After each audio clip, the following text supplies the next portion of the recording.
underground forest and high jungle. This diverse ecosystem is extremely fragile. In this zone, where rains are more frequent, there is lush vegetation, and you can see orchids, palms, prehistoric shrubs, and endemic birds, like the cock of the rock, also called tuki. The male of this national bird of Peru has crested feathers and colorful plumage, a combination of red, orange, gray, and black. The Andean spectacled bear also lives in this zone and can sometimes be seen on the banks of the river.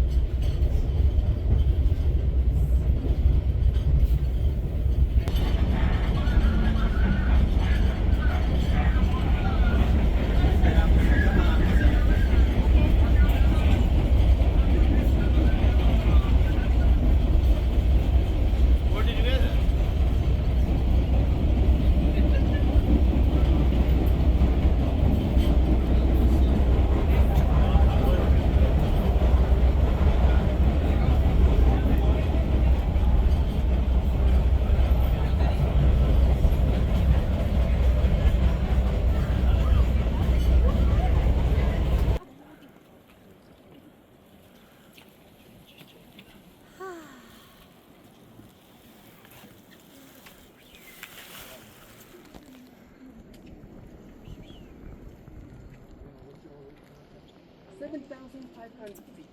It's lower. It looks higher, isn't it? Yeah. Because the mountains, but it's lower elevation. And how you recognize it? Because of the vegetation. Look at, we have a lot of vegetation here. Is there? Or I guess the river. We went down. The river was flowing this The direction. river was flowing this direction, going down. Yeah, that's the main one. Actually, Oh, of course. Lower elevation, but much easier. yeah. And here with the humidity and with the plants also, it's easy to break. The only thing is that, you know why?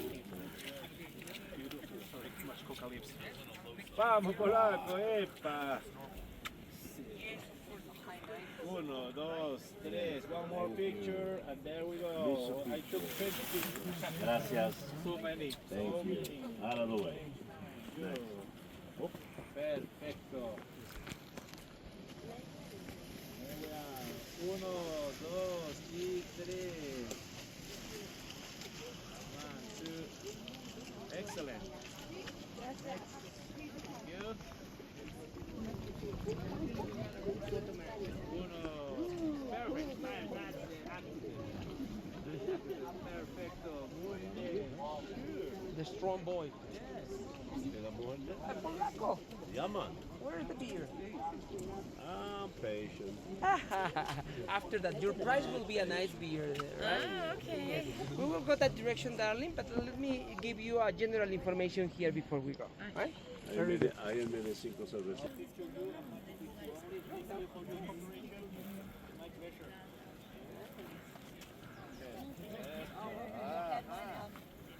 Muy bien, señor Felipe. View is getting better, it's getting clear. Nice. So that picture is not transmitting anything, so give me a bigger one. That's Probably the clouds is still covering that beautiful mountain over there.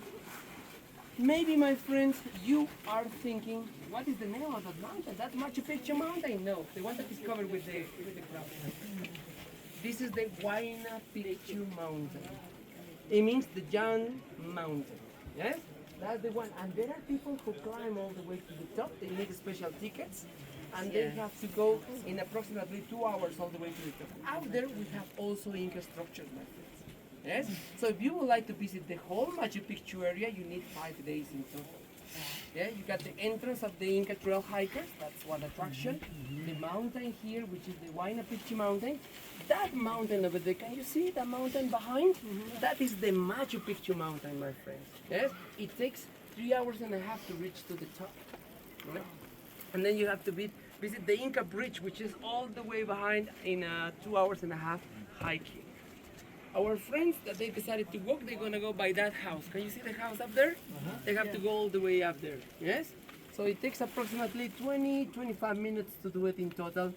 But since they're gonna go slow, they might take a little longer. Sometimes we have llamas. Yes, they are looking at us. Yes, some llamas are coming. They're walking all around this area, okay? Very good. Now, my dear friends, Oh, the clouds are still covering that beautiful mountain that appears behind Machu Picchu. Yeah? Well, my dear friends, about this temple that we have here, right? It's important to let you know that the Incas divided the world in three levels, isn't it? The upper level is for all the divinities. This level for us, that we are alive. And then the underground world is going to be the afterlife of all of us. Yes? The Incas have built a temple here for each divinity, my friends. The temple of the sun is up there. Do you see the window with the protuberances coming out?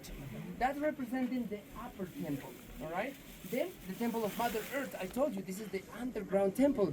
And where is our temple? We need a temple also because we are part of this world, isn't it? It's a little bit on the side, we don't see it.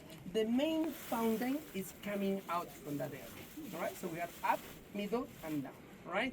Now I need to explain you something here, which is very interesting. I have a proof that the Incas probably made a little mistake. And they realize and they fix it. I'm gonna show you over there. But this one, I have a laser here to show you exactly something that I wanted. Why we call it the Temple of the Sun? We could have called it the Temple of the Moon, the Temple of the River, or the Temple of Mother Earth maybe. Well, Mother is down there, yes?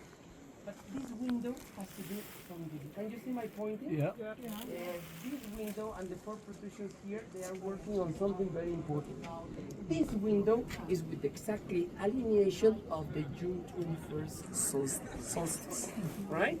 So, in June 21st, if you are going to be with me, the sun is coming straight from the mountains there, and then it's illuminating the two sides of the window. Imagine that we have the window here, and it's illuminating both sides. Any other day, or illuminate this one or this one, not both. So the alineation is straight to the sunrise of that day, my friends. And not only that, this is 21st of June, and this other window, the one that we're gonna see around, it's alienated with the sunrise of the 22nd of December, which is our summer solstice.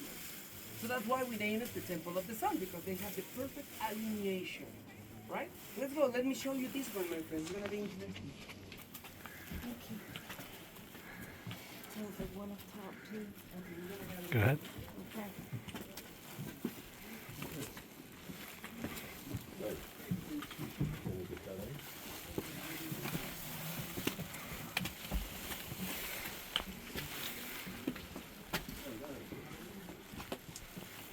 Where is it? Yeah.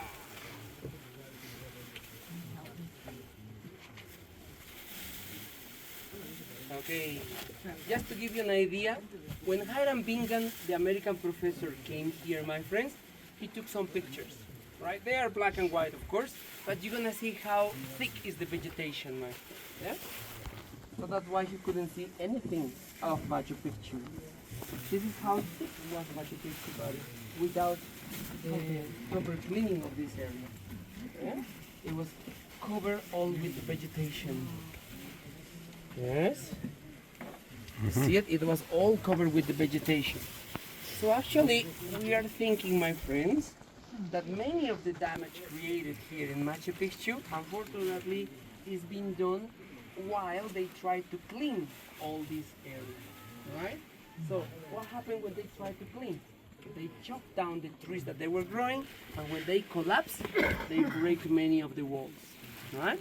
So that's the main reason why we have many of the gables broken, like this one, for example, broken over there, yes? Okay, now I will show you something. We need to gather, my friends. Well, I explain you better because there is not much space. I explain you better first, and then I'll show you one by one while we're walking, okay? This window over here, my friends, can you see my pointer? Yeah. They're the only windows that they have these protuberances as a decoration. There is no other. Look at, we have another window here, no decoration, and many others, they don't have a decoration. They are the only ones, okay? But look at here. If you watch carefully where I'm pointing, we see 2 points here, my friend. Yes? It looks like this window was somewhere here before, all right?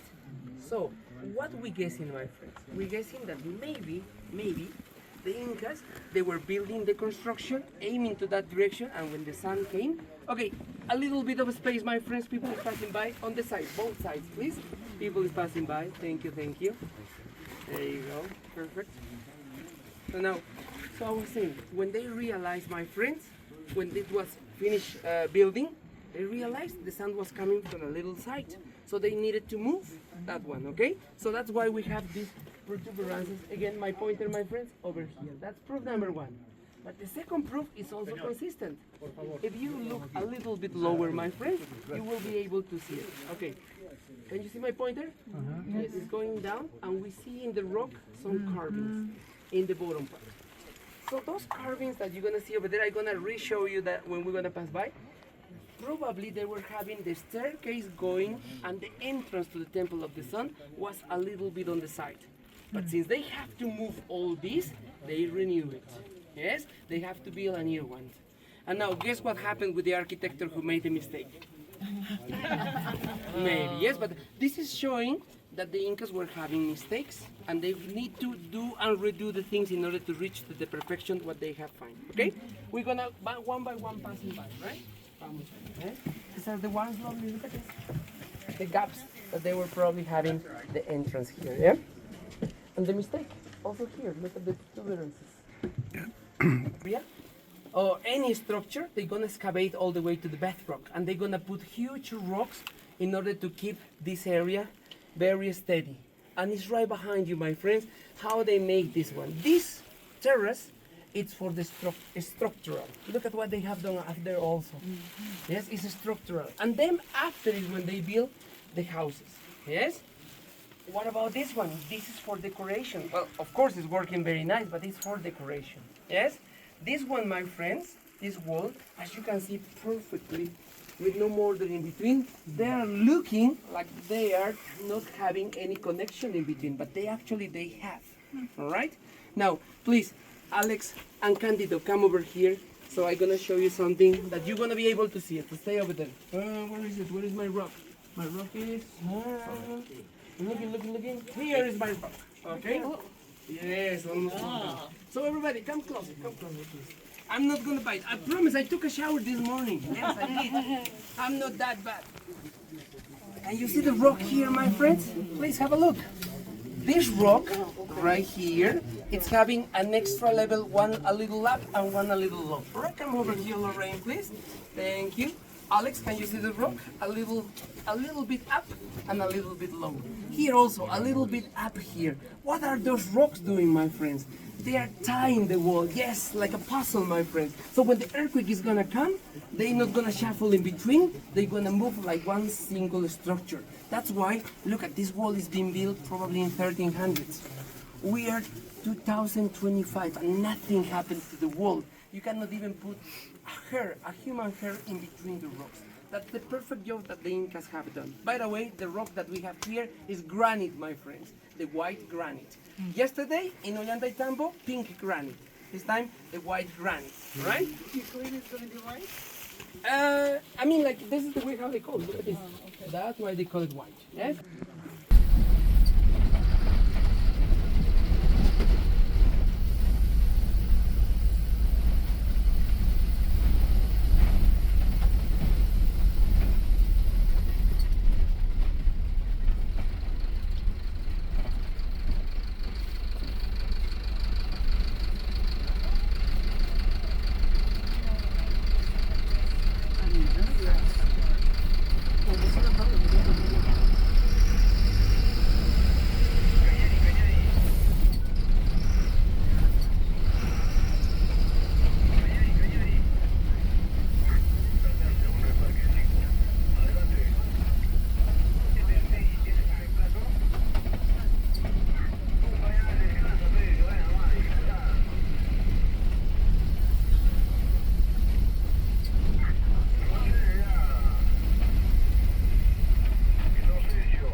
There he goes.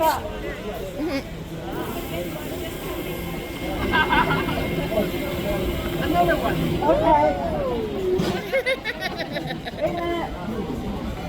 Hold the pose.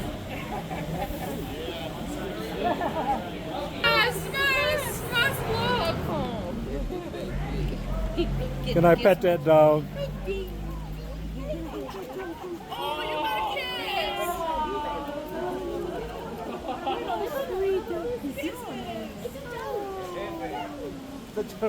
What a good dog. Oh, he wants some too. Oh, look at this one. Oh. Look how pretty. You want to take the puppies? And the babies. Oh, hi, baby, baby. We have no space, sorry. Pretty. They have all the owners of these ones.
pobre soldado cargando mochila, yo pobre soldado cargando mochila. Hermanos licenciados.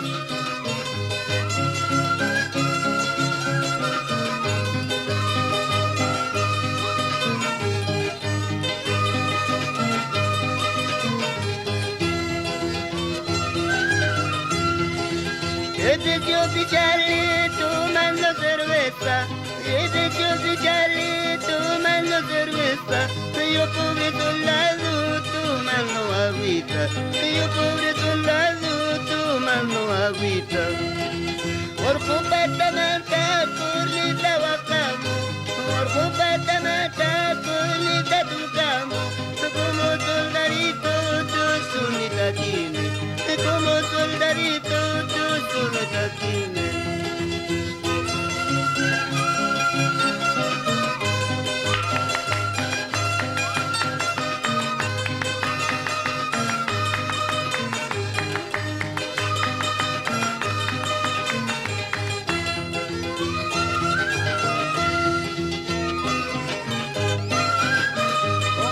Hermano licenciado,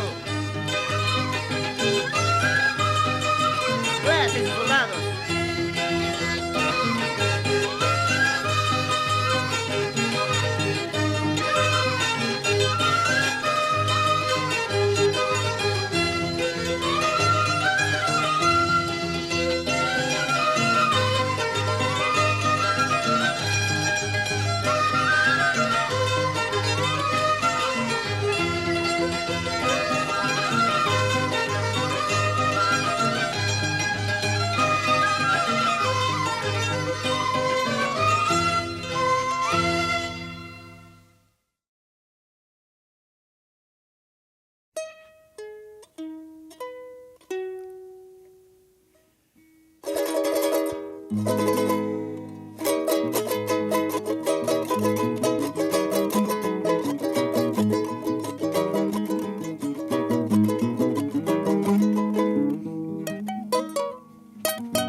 what kind of stone do we have here?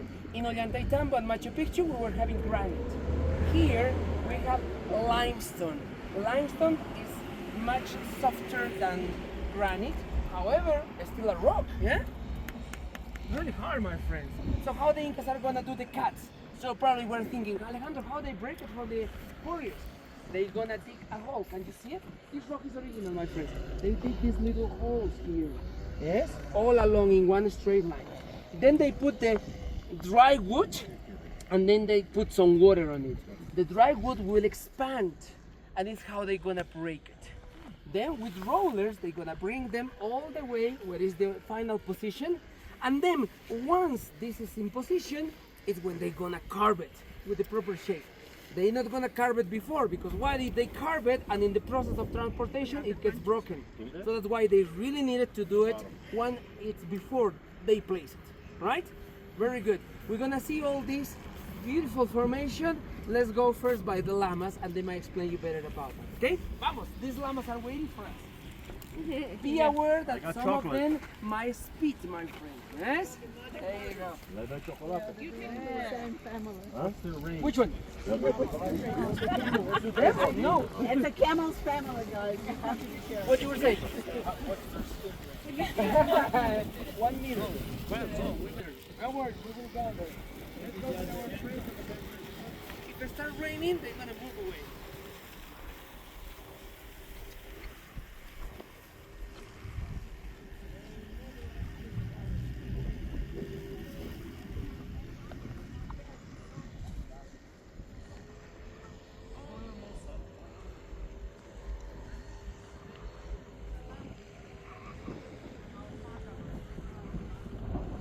This morning? Yes. Was it good? It was very good. We did the trauma and then we had lunch. They presented it very nicely.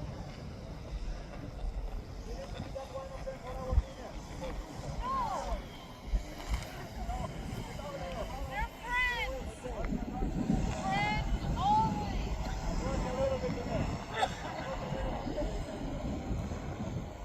Want me to take a picture with him?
I'll tell everybody, okay?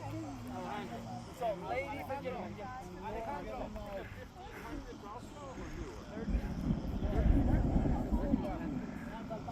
Sí, amigo. All right. What is the difference in between llama and alpaca? One is shorter than the other. No, yes. Okay, llamas and alpacas. Llamas, long neck, long ears, long mouth. Alpacas, shorter neck, shorter ears, and shorter mouth. Yes? Llamas are taller, alpacas are shorter. Llamas, they are quite chubby. Alpacas are quite chubby. Llamas are kind of a small fern on them. Here.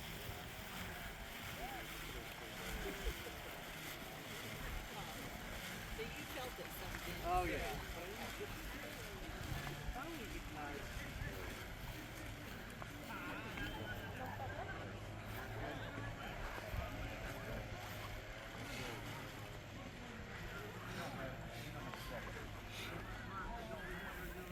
look at the rocks, my friends.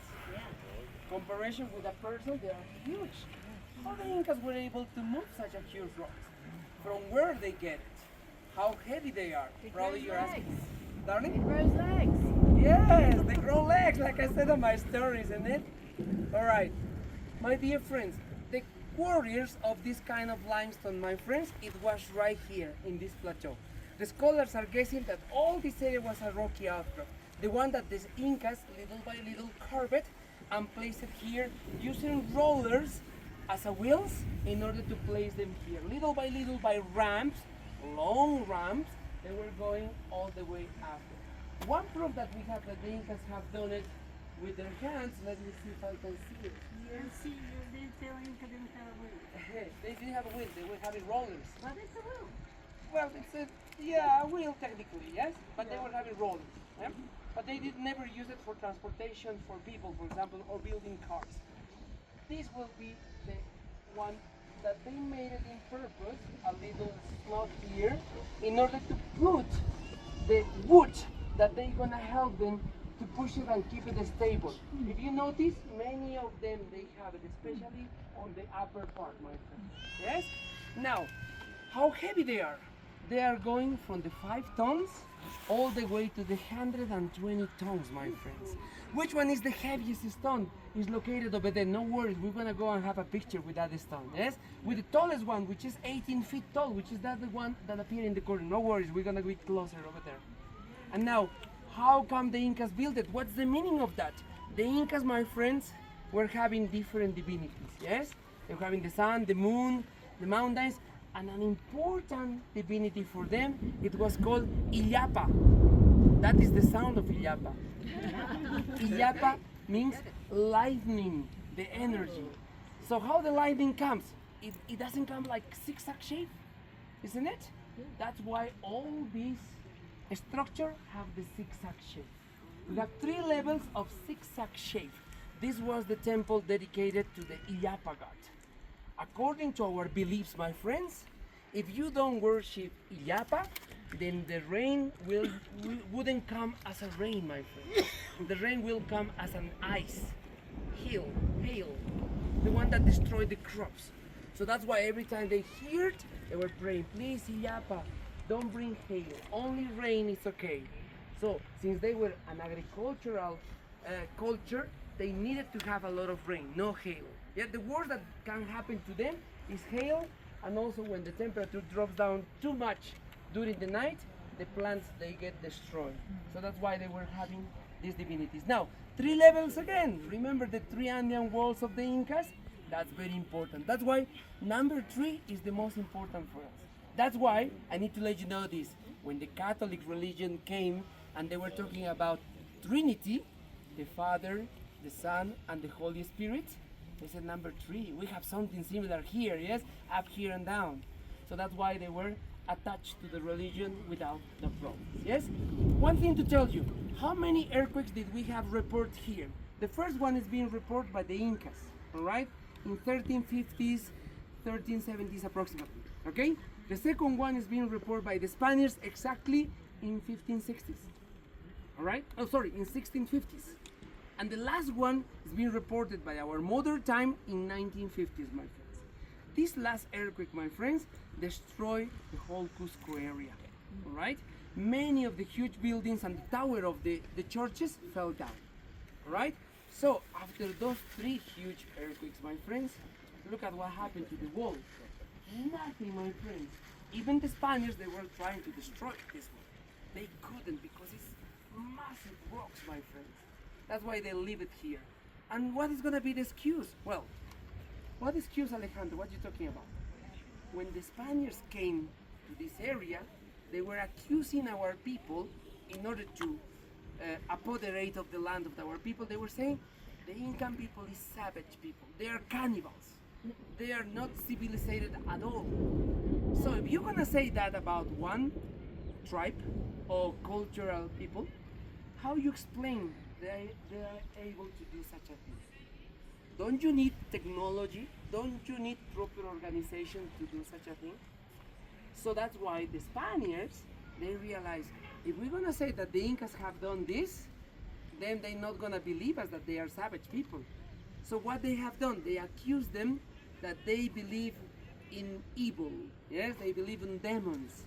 So the demons, they're gonna possess them, and they're gonna have extra strength, and they're gonna be carrying just one single person with these rocks, and it's how they build it. It's their version of aliens. You know? You got it there. All right. So that's why, my friends, the Spaniards got the excuse. I have to change your religion. If I don't change your religion, they might not gonna success.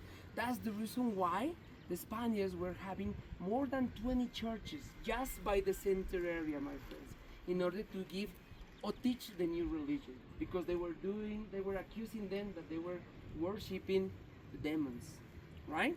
So that was the excuse. What was the other thing that they helped them to go with this excuse? Remember that the Incas believed in the three underground worlds, yes? Up, here, and down. Upper world represented by the condor. This world represented by the puma. And the underground world is represented by? Snake. You got it, the snake. Why the snake? Because it goes in the ground and it goes in the little holes that we have. So it goes underground, they said. The symbol of the snake means knowledge, my friends.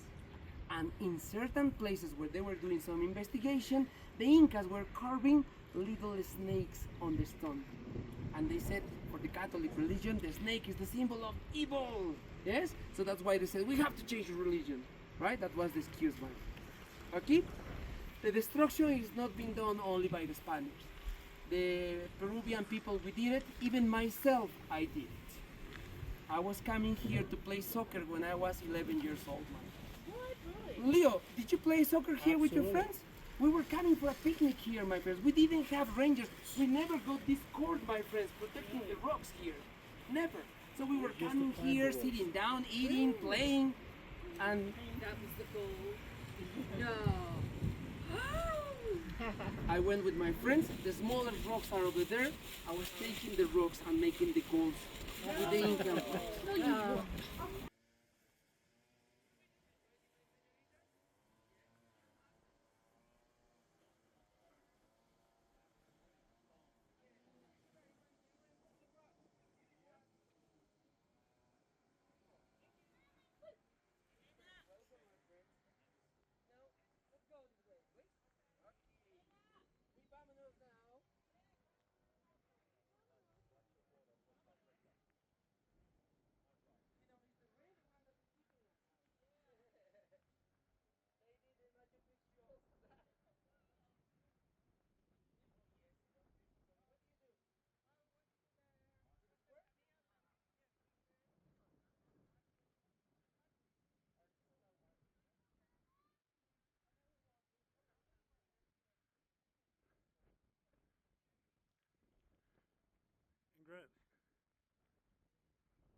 Welcome back to Mexico.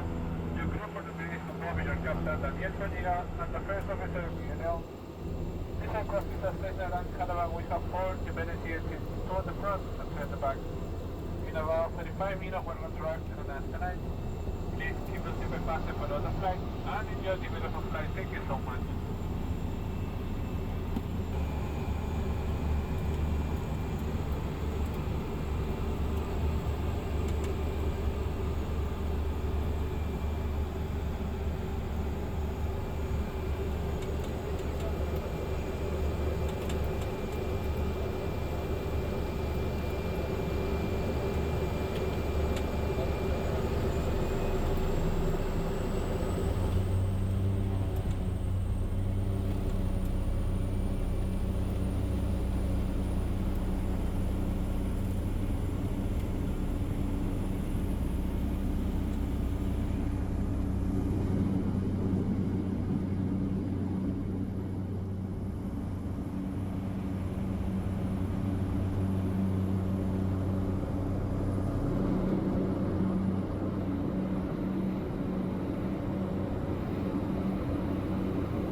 observar por ambos lados del avión diferentes figuras como triángulos, rectángulos, trapezoides, así como también diferentes líneas apuntando a diferentes direcciones. La línea de Nazca fueron descubiertas por Noriega Mejía Reyes en 1927 y fueron promovidas y estudiadas por la alemana María Raqchi. La primera figura que observaremos será la ballena en aproximadamente 4 minutos. Por favor, mantener los cinturones abachados todo el tiempo, por favor. Adicionalmente a ello, debido a las altas temperaturas y las condiciones meteorológicas, podríamos experimentar cierta turbulencia. De no preocuparse, tenemos toda la situación bajo control. Solicitamos, por favor, mantener los cinturones abachados todo el vuelo. Gracias. Okay, ladies and gentlemen, welcome to Nazca Line. From this moment, you will be able to see both sides of the aircraft, different features like triangles, rectangles, trapezoids, and stop-line points in different directions. The Nazca lines were discovered by Toribio Mejía since 1927 and were promoted and studied by Maria Raqchi. The first figure that we'll be able to see will be the wave about 4 more minutes. Please keep your seat button all the time. In addition, due to the weather conditions, we could experience some turbulence, but don't worry about it. We have all the situation under control. Please keep your seat button all the time. Thank you very much.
Entre esta pequeña colina y el río Seco veremos una línea blanca en forma de letra L. Esta línea será la mejor referencia y corta la ballena por la mitad. Miren hacia adelante, look forward, the whale is coming up in 3, 2, 1, there is, the whale with 63 meters long, la ballena con 63 metros de longitud, ¿lo tiene? You got it? Under the wing right now, under the wing, the whale with 63 meters long, la ballena con 63 metros de longitud. La primera figura de la línea de Nazca, our first figure in Nazca line. Did you get it? Remember, the whale will be located between a little hill and the dry river. You will see a line like letter L, the line across the figure of the whale exactly. Okay, look forward, you will see a little hill, can you see it? Between this little hill and the dry river, you will see a line like letter L. Exactly on the ground. Look forward. Miren hacia adelante, entre la pequeña colina y el río Seco verán una línea en forma de la letra L. Esa línea será la mejor referencia para poder ubicar a la ballena. Look forward, se puede caminar, miren hacia adelante, la ballena se acerca por el lado derecho del avión ahora. Miren hacia adelante, la línea blanca en forma de la letra L. The white line like letter L. Look, in 3, 2, 1. Under the river now, strike the whale with 63 meters long. La ballena, debajo en la derecha, con 63 metros de longitud. ¿Lo tiene? You got it? The whale, under the wind, the whale with 63 meters long. There it is. You got it? ¿Lo tenemos? Muy bien, excelente.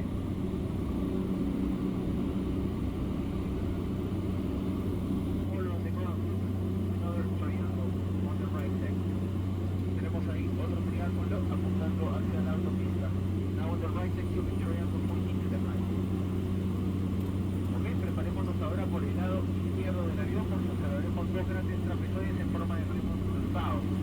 Now prepare your cameras on the left side because we will show you two big trapezoids like cross paddles. Look, in 3, 2, 1. Under the way right now, two big trapezoids. Dos grandes trapezoides en forma de ritmos cruzados. Ahí lo tienes. You got it? Now on the left side.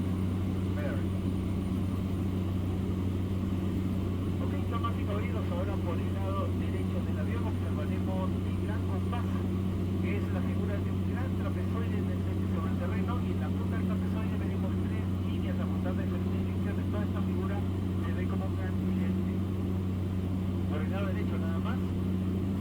superior a esa colina rojiza veremos el gran compás. Okay guys, now on the right side, prepare your camera to show you the big compass. The big compass is a big trapezoid, and on the tip of the trapezoid, three long lines pointing in different directions. While the figure looks like a big tribe next to the residue hill, the big compass in 3, 2, 1. Under the wheel right now, the big compass. Debajo de la derecha, el gran compás. Ahí lo tenemos. You got it? ¿Lo tienen? El gran compás. Y por el lado izquierdo veremos dos grandes trapezoides en forma de pistas de mensaje o flechas apuntando hacia el océano Pacífico de 2 y 3 kilómetros de largo. Two big trapezoids like runways or like an arrow, 2 and 3 kilometers long. Those figures are pointing to the Pacific Ocean. Now the left.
Aparecerá en la ladera de la montaña en 3, 2, 1.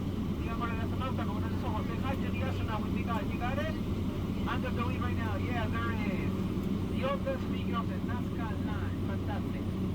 El astronauta, una de las figuras más antiguas de la línea de Nazca. Fantástico. Did you get it? Yes? Okay, one more time. Now on the right side we will show you the astronaut. Una vez más. Ahora por el lado derecho le mostraremos al astronauta.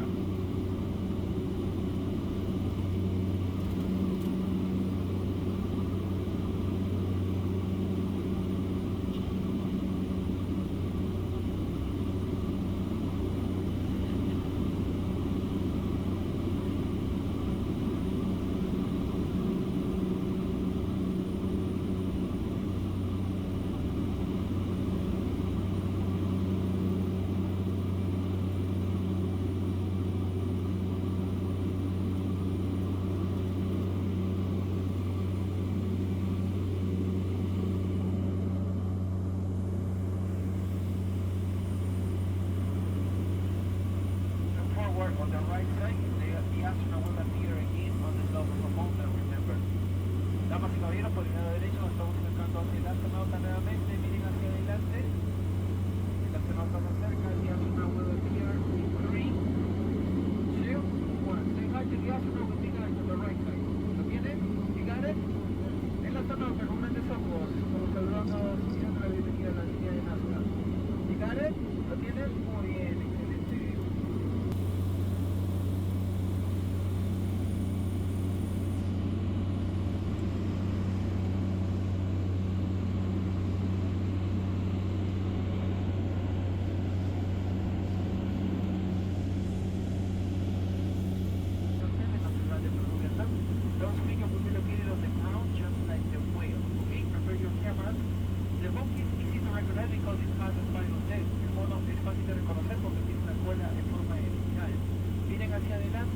forward on the right side and the monkey will appear. Look, one of the most iconic figures of the Nazca line, the form pertenece hacia adelante, una de las icónicas figuras de la línea de Nazca. En 3, 2, 1. Debajo de la derecha, strike, under the wheel right now, the monkey with the spider tail, 9 fingers without face. You got it? Under the wheel right now, the monkey. There you go, the monkey with the spider tail, 9 fingers without face. El mono con la cola en espiral, 9 dedos sin rostro. The Peruvian dog. This figure will be located inside the position. ¿Ok? El perro peruano se encontrará en una posición invertida y se ve como un gato asustado. Miren, en 3, 2, debajo de la derecha. Under the wheel right now on the right side. The Peruvian dog. Perfectly made on the ground. Perfectamente dibujado en el terreno. You got it? ¿Lo tenemos? Muy bien, el perro peruano. Para ustedes, ahí en una posición invertida. En upside down position. Figuras de la línea de Nazca. Now on the left side, one of the most iconic figures of the Nazca line, the monkey with a spiral tail, 9 fingers without face. Very good. The monkey, there is. Ahí lo tenemos, el monkey con la cola en espiral, el mono con la cola en espiral de dedos sin rostro. The monkey with a spiral tail, 9 fingers without face.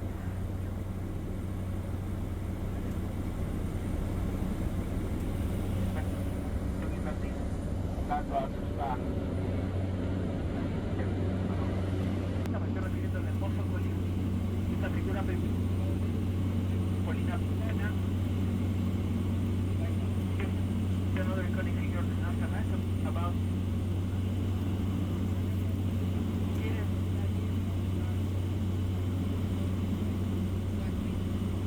esta figura se encuentra apuntando al norte, hemisferio exactamente. Miren hacia adelante, look forward on the right side. Adelante, por el derecho, miren el hermoso colibrí. 3, 2, 1, debajo de la derecha, el hermoso colibrí. The beautiful hummingbird into the north exact.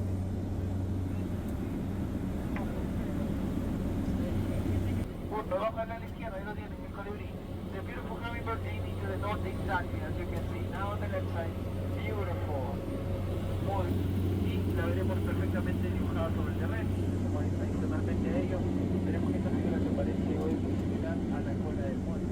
Okay guys, now prepare your cameras on the right side to show you the big spider of 7 up northern galaxy, the forward path to the back. You can see this figure at the shape of the monkey's tail.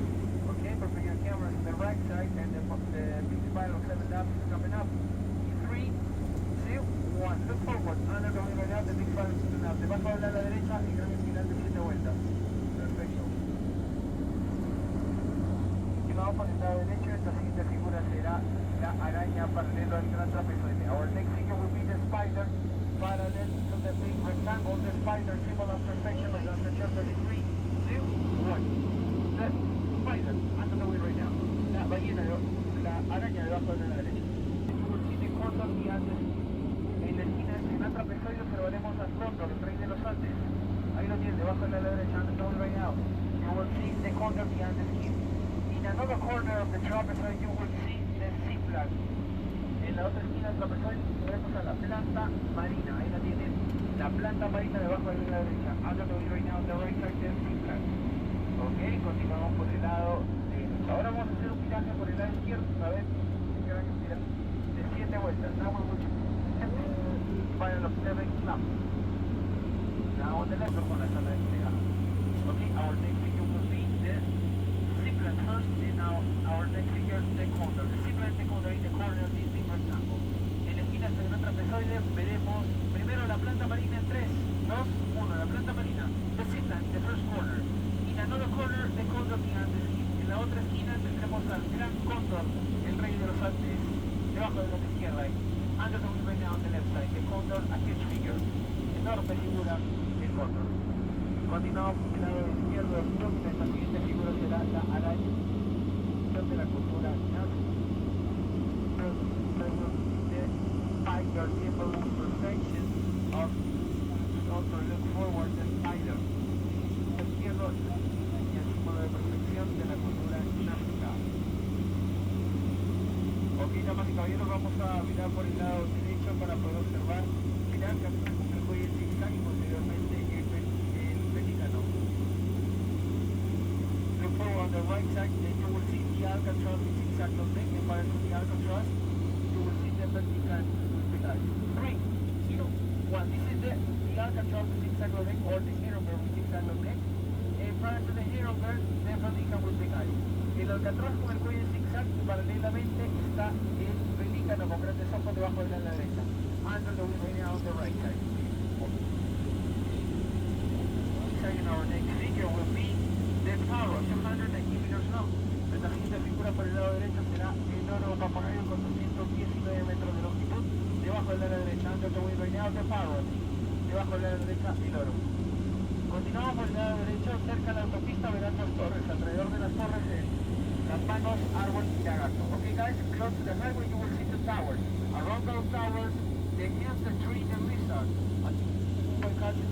Como pueden ver, la autopista corta la cola del lagarto, las manos, árbol y lagarto. The hills, the tree, the lizard, under the way right now, as you can see on the right side, debajo de la derecha.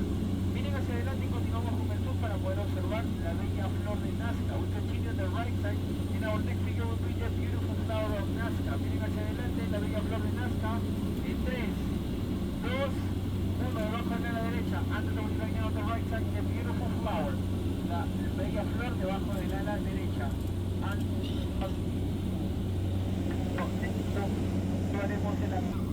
There is, as you can see, the huge cut in the lizard tail.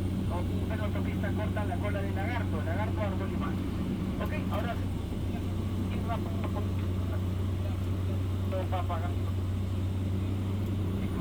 Now on the left side you will see the Paro, 290 meters long in this figure. Prepare your cameras. The Paro, 290 meters long. El loro papagayo con 219 metros de longitud. Ahí lo tenemos. Continuamos por el lado izquierdo del avión. Esta siguiente figura será el pelícano con grandes ojos. Our next figure will be the pelican with the eyes. Now on the left side is 3, 2, 1. The pelican with the eyes. Now on the left side. Para el nuevo pelican, the Heronberg with zigzag link. Para el nuevo pelican,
like the colorful things.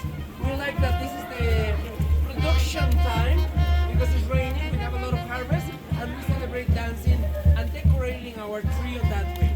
The people who is dancing here, my friends, they belong to the environment of the mayor, right? So those are the ones who are going to be able to cut the tree and share with everybody around, right? Enjoy the pictures, my friends. After that,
the one that his name means the one who transformed the world. He is the one who established that all the temples, they need to have this kind of architecture, no more than in between. So that's 1350. Okay? So we're guessing that that happens also here. But they never finish. You see the rocks? Look at the rocks behind you. They were on process to go over there. I will explain you how it's supposed to go there, right? This rock that is right behind me, this weighs 45 tons. And the Incas, in order to move this one, they make a ramp. Look at the ramp. This is original also, the ramp. They were having rollers, one after another. The one that they've been destroyed because they abandoned this rock here. The humidity and the weight of the stone just damaged it, smashed it, and it's not the rollers anymore. Yeah, but they were Were they just wood rollers? They were wooden rollers. Yes, wooden rollers. Sometimes we were having, yes, when they have one next to each other, they can resist a little bit. Well, we never tried. Disperse the surface area, right? Yep. Science. We don't really we don't really know exactly because we didn't prove it, but that is the theory. But one thing I'm gonna explain you here. Watch out, my friends. We're gonna leave some space, people passing by. One thing I'm gonna explain you here. Something very important. They made an experiment in the Easter Island. You know the Easter Island? Oh, they yes. have the huge I want to moais. go. Over there, they were trying to figure it out. How much people do you need in order to move 1 ton stone? And they find out that you need at least 15 people, 15 people to move 1 ton stone. How many people do you need for this rock, Mark? 45 times 16. More than 600. Wow. Yes. Yes, because it's 45 tons. Yes. So that's why, my friends, it's impossible to fit 600 people in a straight line here. Because you need that strength, isn't it? So forget about the rollers, if they crash or not. How are you gonna fit that people to move this one? So that's why we guessing that maybe the Incas are gonna have a kind of pulley system, something that is gonna help them to move these rocks, or maybe something else. We don't really know. Just to give you an idea, how heavy is the bus that Samuel is driving? How heavy is it? Yep. The bus? Yeah. No. The bus is only 7 pounds, my friends. 7, oh, sorry, not pounds, tons. Yeah. Oh, I thought this was a joke. Yes. I was like, No, really. I'm like, wait, if we're half the Okay, with us on top with the lunch, all right, it's 8 tons, okay? Try to move that bus, my friend. It's heavy, even that has wheels. And in an inclined level, it's really difficult. Imagine 45 tons. How the Incas were able to move it without wheels, rollers only. So this is the amazing work that they have done. And why they needed to move this? Because they were building the main temple over there. Look at, we have 1, 2, 3, 4, 5, 6 rocks aligned together, perfect joints, in order to worship the most important Incan god. I will explain you. Who is the most important Incan god? Do you know? No? Good guessing though. The sun is not. It's important though, but no. Another one. Quetzalcoatl is Aztec. Yes, but nice try. Thank you. Atahualpa is the name of one of the last kings. Tunupagay? No. The name of the Incan god, I'm very sure you're gonna remember this, is Apucontexi Pachay, Chachis Apucuntay, Gotcha! Once again, slowly. Apucontexi Pachay, Chachis Apucuntay, Alright? He is just energy. He's above the sun, the moon, the mountains, Mother Earth, and everything. I love that. He's energy. Yeah, he is just like that, alright? That's great. We're gonna shortcut his name. We call him Huiracocha. Huiracocha, right? Let's go over there. Come over here. Wait, did you notice that these are smooth? Yeah. They're kind of soft. We need a picture. We need a picture of the rock. Can someone take a picture of Bryn and I with this rock? Bryn, I got my phone. Okay. Bryn and I are kind of rock nerds. And people need like. John, turn around. Oh, I love that.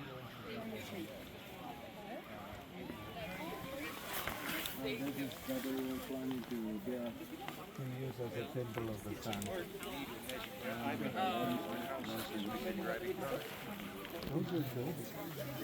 That's just not real. They just carve it and they all the way over there and then try to be. Yes, they were having yes, but mostly they were having rock. The rock that we found in the bottom of the river, they are around the river. The part of the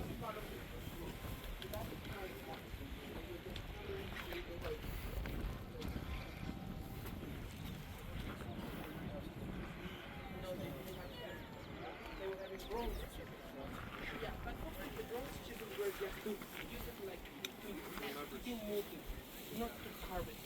Okay? Very good. Everybody, my friends, now we are in the front of the main temple, the one that is unfinished again now. Is this original? 100%. It kind of looks fake. And it's also a picture right there. 100%. Yeah, it is. Yeah. My friends. So it's not just you. They did such a great job, my friends, in order to worship the most important divinity. Right here, probably they're going to make the ceremonies in order to say thank you for everything they have for the Incas. Because it's providing the food, it's providing the rain, it's providing the health, it's providing everything. That's why they did such a great job. But one important thing is that we have to analyze the technology that they have done here. For example, Peru is an area that have a lot of earthquakes. When the earthquakes come, everything shakes, isn't it? So the Incas, they knew that very well. So in order to avoid this one get broken, that's why they put these stones in the middle. Small ones, tall ones, because they are in between the big ones. So when this earthquake will come, it's going to provide a little flexibility and it's not going to get broken. All right? Second one, you notice? Have a look over there. It's a little incline, my friends, so that give better stability to the structures. And the third one, and the most important, they did such a great job. No mortar in between the rocks, yes, because they carved perfectly. But what about this? How come they did such a bad job in the bottom? Yeah. Why is that? Over there also, you get to see some over there in the corner. Below this structure, there is like 6 feet of this kind of a structure, below this. Why they did that? Because they knew when the earthquake is coming, the strength is coming from the ground. And this is like a spring absorbing all the shocks. And then doesn't arrive that strong up here. After many earthquakes, 3 of them, they were over 8 grade of a Richter scale. The only damage is this, my friends. Look at that. This rock moved a little bit from the other. It's not that close. So that technology that the Incas were having to build, it's been lost, my friends. And we have the proof. This is still standing, right? Now, we have a carving here, a little one. What is this? This is the symbol of the Incan religion, all right? I will show you now. For sure, I was born here. My parents and my grandparents teach me with the traditions that we have here in Peru. So I strongly believe on the Incan religion. So that's why I have this necklace with me, little color. This is the main symbol of the Incas. It's called chacana, with the steps going 3 steps on each side, making like a cross. We call it the Andean cross, right? This is the symbol of our religion. We choose this one because the Incas were having this one. It's marking that we have, my friends, each corner have a representation. We shortcut those ones to 3 to each level, yes? It's having the representation of the 3 Andean worlds, of the 3 animals who represented our worlds, also from the 3 core values, the 3 ways of work. So everything was divided on 3, my friends. So that's why for the Incas, that symbol was the most important. Now I'm gonna tell you one interesting fact. The best carvers were coming from the area around the lake Titicaca, my friends. So the scholars are guessing that it was a big drought in that area a long time ago, 1,000 years after Christ. And that people, they have to move, looking for better areas, like these valleys, my friends, yes? So when they came to the valleys, they established here and they came with the technology of carving. That's why they have the symbol also here. The symbol that they were using in those areas, we have the same symbol here. So this religion or tradition is all along the mountains of Peru. Yeah? So that's the interesting thing. Now, I will show you the ramp. Come with me. Be careful, my friends. It's very windy over there, especially if you have your hats. Right? Don't let it blow. Don't let it blow. I'm here.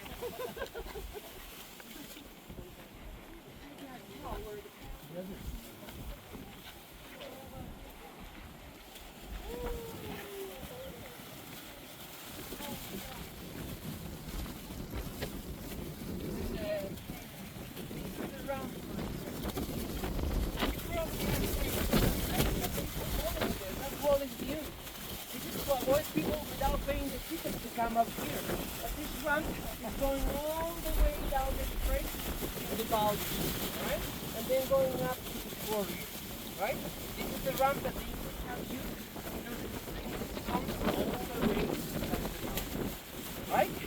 So, this is what we have here in Ollantaytambo. That's why, my friends, Ollantaytambo is my second favorite after Machu Picchu. There is a lot of mystery and they have a lot of beautiful work that the Incas have done. Right? Now, my friends, it's gonna be time to go down. This is not cable car, so it's like a slider. They have tunnels where you can go and play hide and seek. There are huge rocks. They have a flat area where you can play soccer. I was doing that when I was a kid. Nowadays we have a lot of restrictions, but that area was amazing. And you know what I want to be when I was a kid? I want to be an archaeologist. I was seeing myself like Indiana Jones. And I was doing the excavation, to excavate a little bit, and you find beautiful pieces of pottery. Not entire broken. And that one, I was holding it.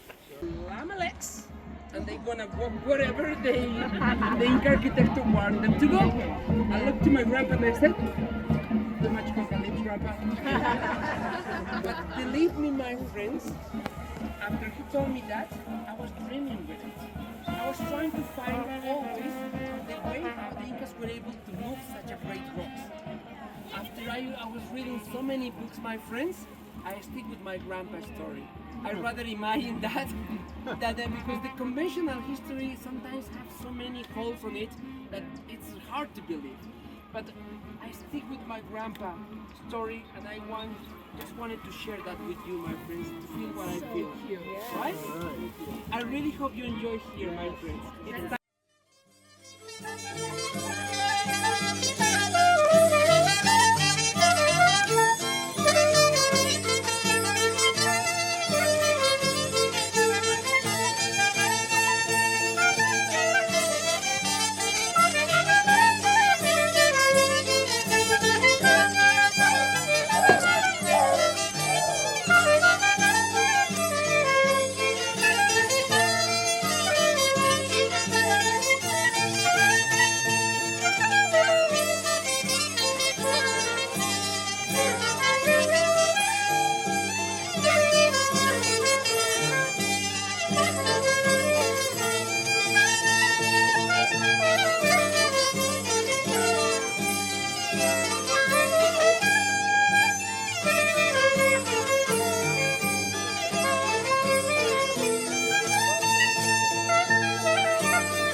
inside of these tombs, these constructions, we got it 10, 12, 14, 18, 20 bodies inside of them. So it was not per one person. There were many buried inside. And they have to pass the mummification process, really. So we don't know if all the bodies they got inside belongs to the same family or it was different families in it. You know? And some of them, they are small ones, and some of them huge constructions, as that one on the right side over there in front of us. That one should be for the most important personalities. So also mummified, we got many bodies inside. But we didn't get a lot of treasure because one of the problem was the Spaniards. When they came, the Spaniards, the first thing they were looking for was all the time gold, minerals or some other things, some stuff. Pottery bodies, they didn't like it, so it was just broken and break, and they put all in around this area, So this kind of constructions we got at 63, 64 really, and that's just all this ancient and old cemetery. That's we're gonna see now on the way. So as you came until here, after this, my friends, just walk a little bit until where you see this small area. The other side is beautiful too, right? Please watch on the other side because we're going to see the same lake is coming in the other side, and you will see a nice island which is like flat. It seems like a table island. It's amazing, these views. Then you go back slowly until the coffee, you use the bathroom. I will pay the bathroom, and then you go to the bus if you want, okay? Lead us there. Otherwise, we have to continue right now with the friends that they start climbing. We're going to stop still. This is just the tombs upstairs. Yes. And when was it built? Excuse me? When was it built? That was built before Inca, some of them. They are 300 years, 400 years BC. Since that time, it seems like it was continuing the constructions until even Inca's time, Inca's empire. When they came here, they will continue building, so respecting the same circular shape, and they were trying to do the same things. No, that was Inca's period, and then the Spanish they came and they stopped completely. No, it was just the period of the constructions. The name of that place is Sillustani, right? Sillustani. So are you going to stay here? Keep walking.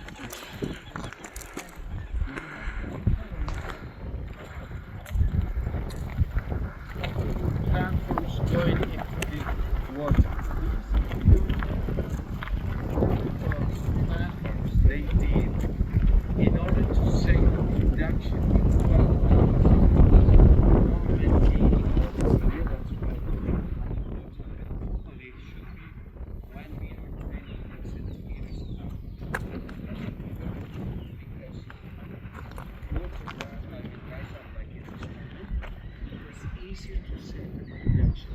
If there was no rainy season, it was water into the tunnels, and it was like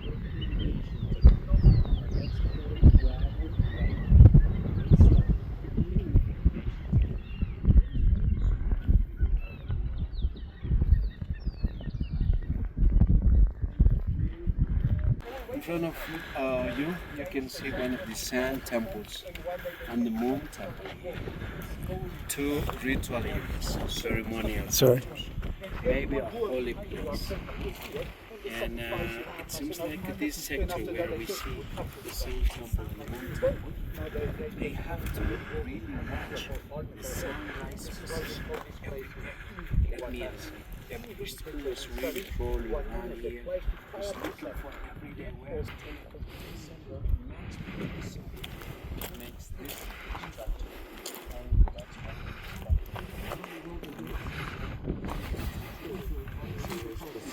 it's the new, the 21st of June solstice of winter for us, and 21st of December solstice of summer for us.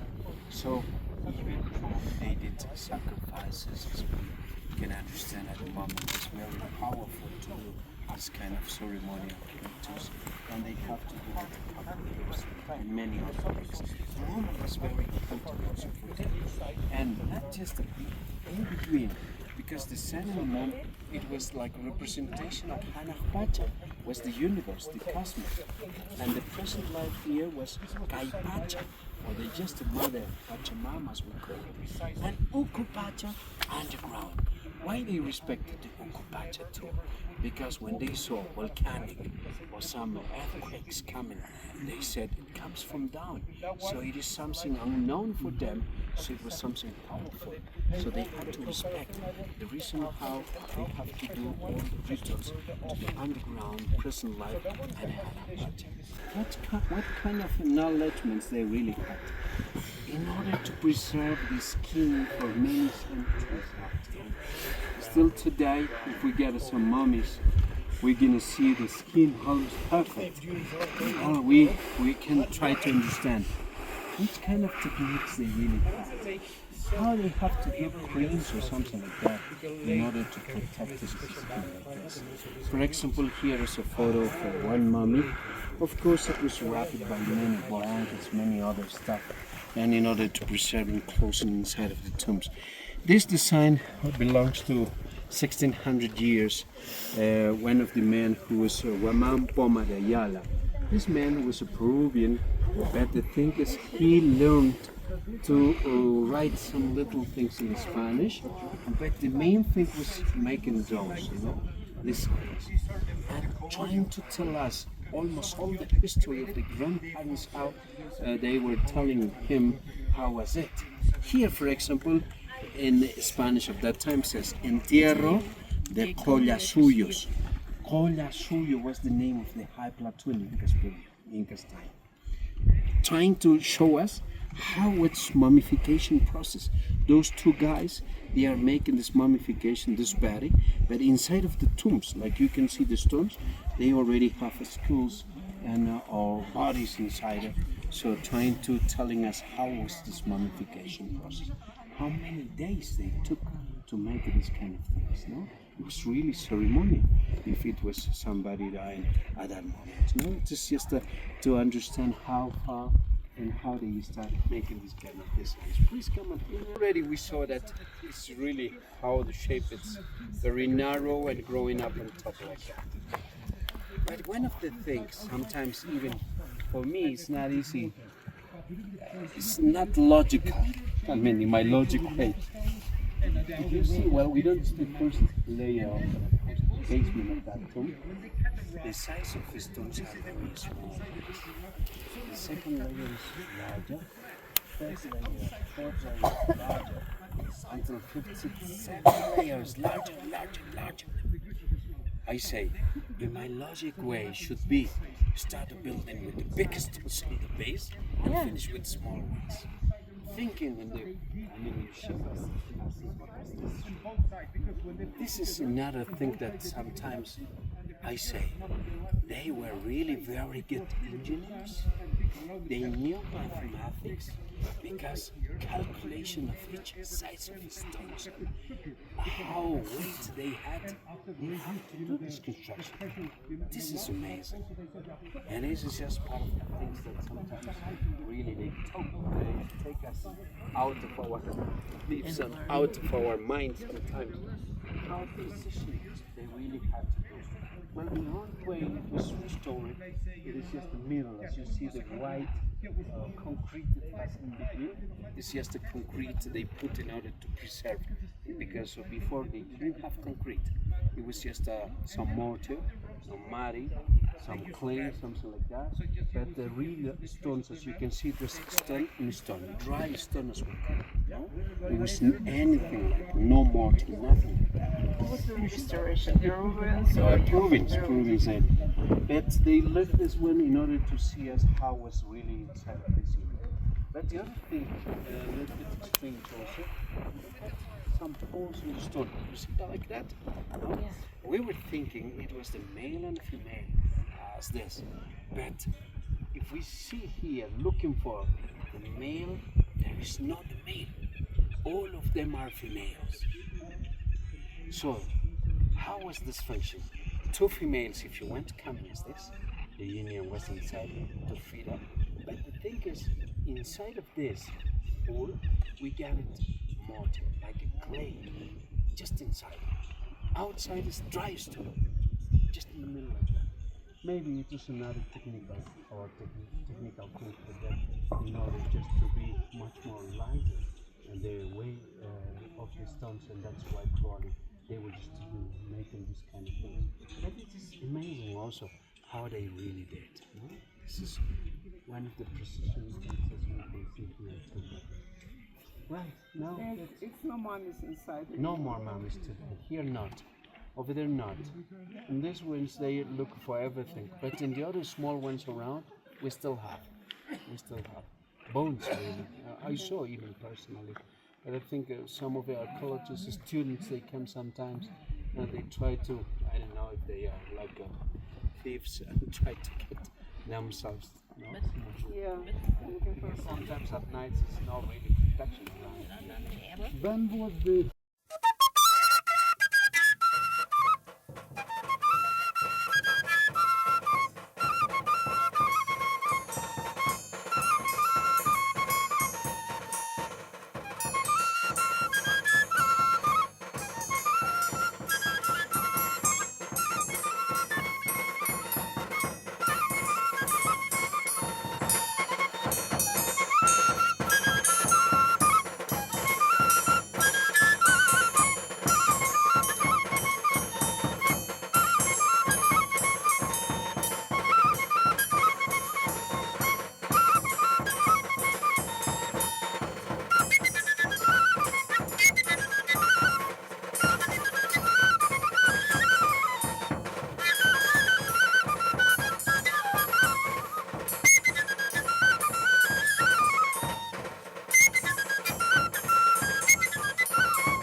yo pobre soldado cargando mochila, yo pobre soldado cargando mochila. Hermanos licenciados.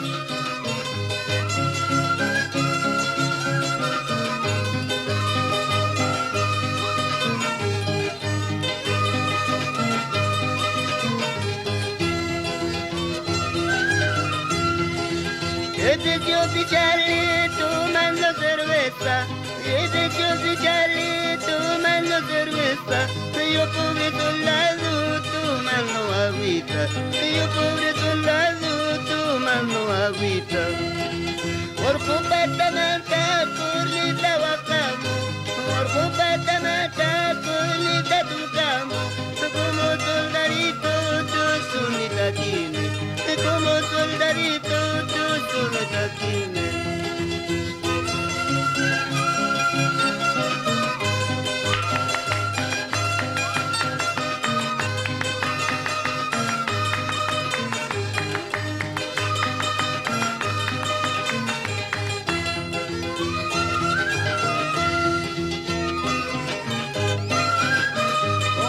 Hermano licenciado, voy a hacer soldados.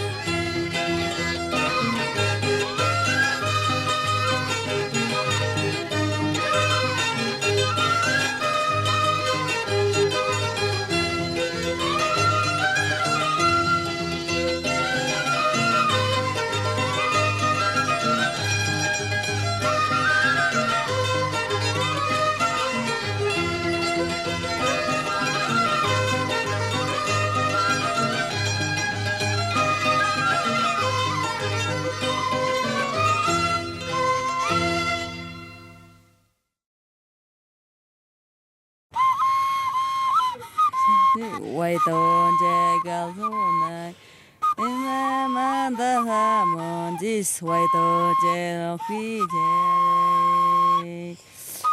man da ha mon dis quay tôn che yo yo này chỉ ri go nang i manas quay tôn che yo yo này chỉ ri go nang i manas quay tôn che gal thu này Nirigo na emanas hoidon je oyone.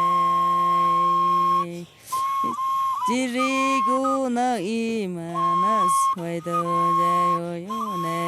Jirigo na emanas hoidon je no je.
Pandemic.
nice decoration in the they tubes, do. isn't it? You also notice that some of them they are looking much more wealthy than the others. Yes, some of them they using marble, bronze, but they are using nothing. Look at this, for example. Why we don't have anything here? Look at that. Not even a name. Because this small area belongs to the Franciscans, right? It's a Catholic order that they are saying, my friends, that when you pass away, you leave everything. Your body, your properties, your money, which is true, yes, you leave everything.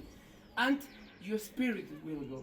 So you doesn't really need even a name or nothing around, not even a decoration, right? So that's why some people decided to do it that way. But some others, they decided to put some decoration. Like for example, like here Santa Claus is dancing, the flower here, and also they put the things that they were liking when they were alive, my friends. Let me see, what are we gonna see? Please be careful down there with the letters. I will explain why we have those ones. For example, this person here, when you're gonna come closer, she used to like some biscuits, crackers with chocolate, and some soda over there. So they put it in here for them. This person loved candies. Look at candy, chocolate, and Inca Cola. Inca Cola is here. He used to like it. Some others, they like something stronger. Like this person here. He likes cerveza. It's a beer here. Right? A nice cerveza over there. And let me find one thing here. Oh! Please, my friends, everybody come around. I need to show you this. When my grandparents decided to move from the farming area to the city, all right, it was one relative of my family, the one who was already having a printer. Remember the old printers, my friends? When you have to set the letters one by one, and then you have to put the paper and push it and press it? My grandfather's first job was that. Mine too. Oh, really? Is that like Great. printing Yes. press? Printing with the press. He teach me how to write properly and the spelling, because he was spelling all the time. And in Spanish is a problem with the accent. Sometimes you have to put the thing on top, or sometimes not. The H, you don't pronounce the H. For example, the word hola, O-L-A, it have an H in the front. In Spanish, you don't pronounce, you say hola, but in Spanish, hola. Yeah. So that's why. So he teach me that. So when he came here for the very first time, they were having a cousin, right, who was already established here, and he is the one who provides the job to my grandpa. So we always say hello to him when we come here. He's very here, my friends. This is his tomb. Do you remember what is my last name? Callapiña. Shut up, pineapple. Yeah? Callapiña. Right here, if you read here, Leoncio Callapiña. He is our master, my friends, of my family. He is the first one who came here and helped the rest of the family come to the city. Wait, hold on. That's your ancestor? My ancestor. Right here. Wow. Have a look, it's Callapiña right here. It's Stop. Uncle Leoncio. This is your like great. Tienes que respetarme, Oh, great grandpa. He is my great grandpa. Yes. Yes, please have a look. God, And it's Alejandro. buried here also with his wife. Yes, both then they are here. Here's his picture. Gold. Grandpa Oh, Leoncio. I'm gonna gold cry frame. again. You're always making me almost cry. rich man. That's so nice. No, darling, it's Oh my beautiful to God. visit, and thanks to him, that the step that he have done, I get the chance to have a better education. I get the chance to see the world, my friends. Yeah. Because thanks to the little English that I was learning, I was able to go out and work in a cruise ship and see the world around. And it's thanks to the education that I received, thanks to him. Because he was brave enough to do this step to come to the city. Get bullied at the beginning because he was speaking Quechua. And little by little, we got better. Alright? So that's the idea, my friends. Yes? Thank you, Grandpa. That's very good. Jesucristo kaya shonke aton cruz tam apenillama apuya Jesucristo huele causa Dios pachore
we don't have really machines.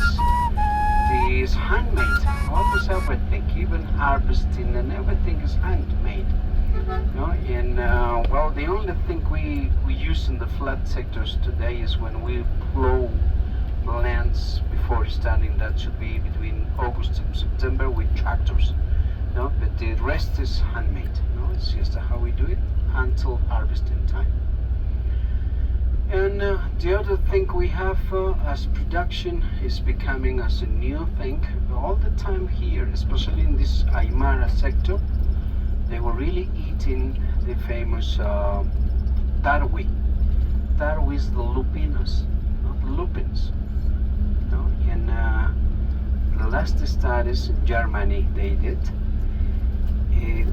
they said that these lupinos, the lupins, are much more rich. Not the flowers, the beans. The lupins beans, because after blooming they give. That is just one of the things, but we have to be careful. Here, for example, these local ones, they boil 3 times at least, because there's something toxic, I think, in it, in the product. But well, in these studies, they were telling in the future that should be also one of the main meals we're gonna get as human beings. Probably, no? That's the tarwi. Tarwi of the mountains, we have a little bit more tarwi. Tarwi is the name. So 3 that you saw in Cusco area, it was just a very important to see how fine job really inside of this, how they cut the stones, etc. But look at here, it's not geometrical, linear, no? As you can see, it's curvy. Look at all this structure, as you can see even here. It's curvy like that, even here. No? Which kind of techniques really they did to finish as this, no? Like a puzzle. So it is, that's just amazing. Still we have a mystery today. We're going to get inside in a few minutes.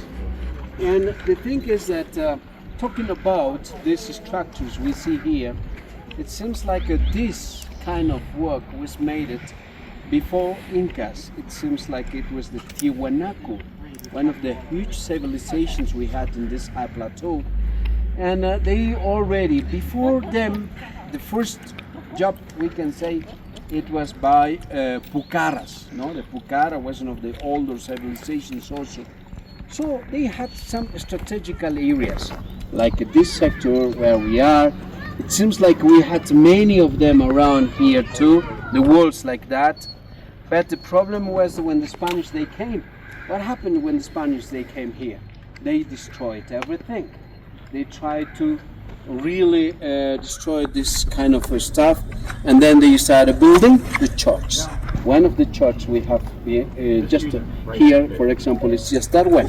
That was made it probably in 1547, when the first Spanish they came here, and they started really making churches like that because they wanted to show their power, no, their religion, and to change everything. Now, the main mushroom we're gonna see, mushroom I say, fertility thing, the phallus figure inside of this temple, it was, they didn't get inside, it was outside.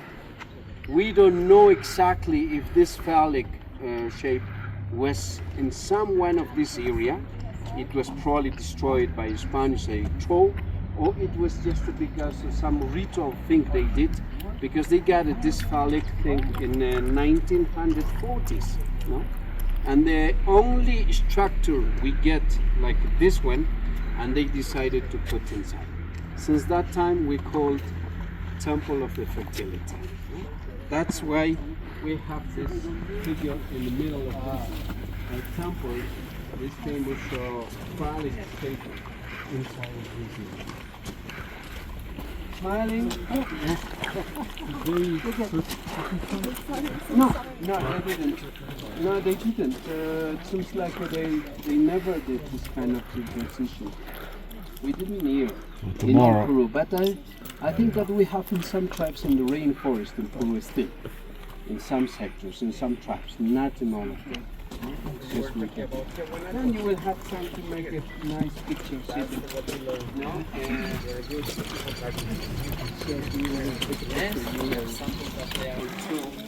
That the Mother Earth should be just the Pachamama, as we say, just Caipacha, as we say, but also they had the Hanapacha and Okupacha. But if we talk about Pachamama all the time, my friends, we have another thing. Who was the male?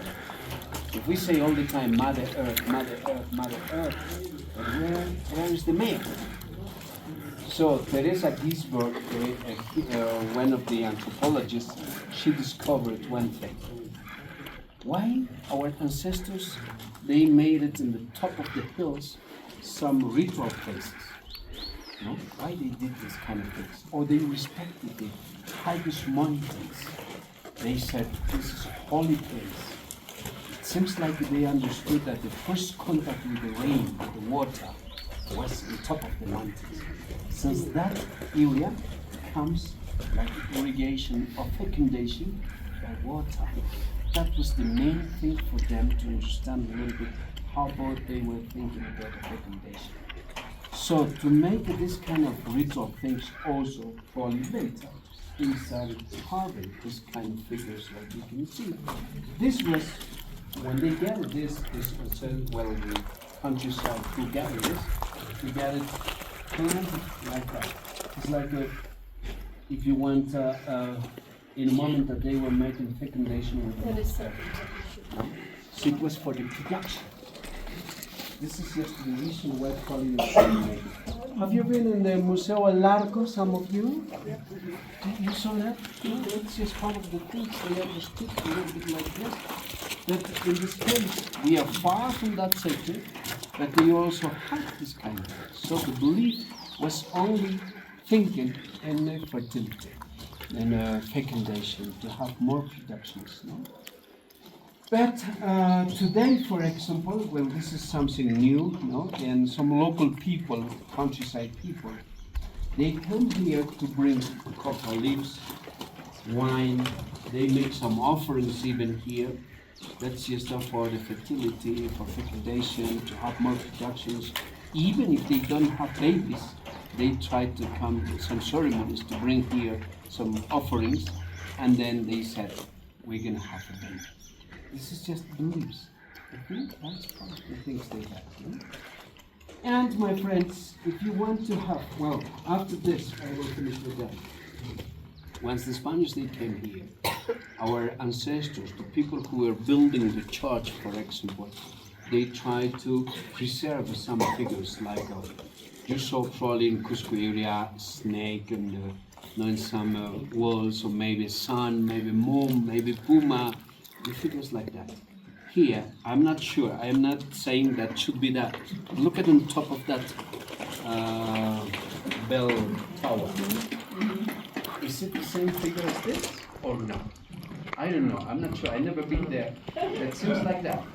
So, if it is true that the ancestors they try to preserve this kind of figures, maybe so they put it on top of it, no, but they were thinking all the time in the same. Beliefs, right? Okay, and if you want to get more power yourself, come and home. This full energy here, right? Make a nice picture if you want. Okay, friends, some question? Now, making photos.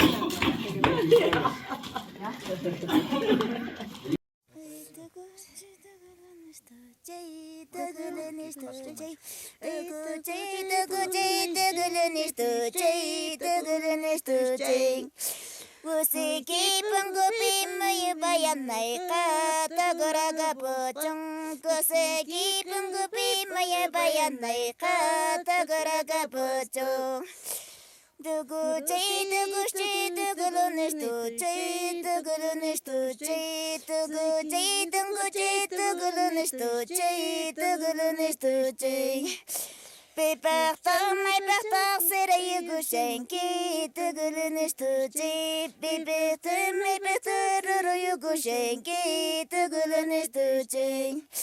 Kiche chos no kubuk loro yugusha wo Tugulinistuchi. Kiche chos no kubuk siri yugusha wo Tugulinistuchi.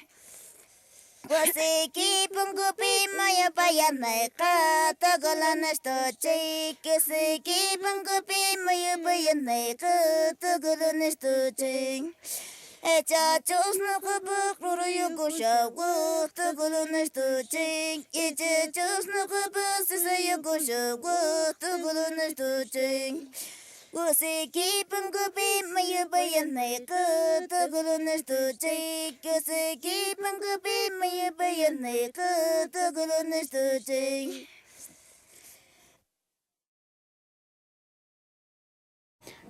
Matalata chocolate wapting nesrane opaha sonsoha tanka malakate jana chocolate wachka nesrane opaha sonsoha pachatalata kamyaka wapting nesrane opaha sonsoha Rachala kaptecha kamyaka chiwachkan nisrane opaha sonsoha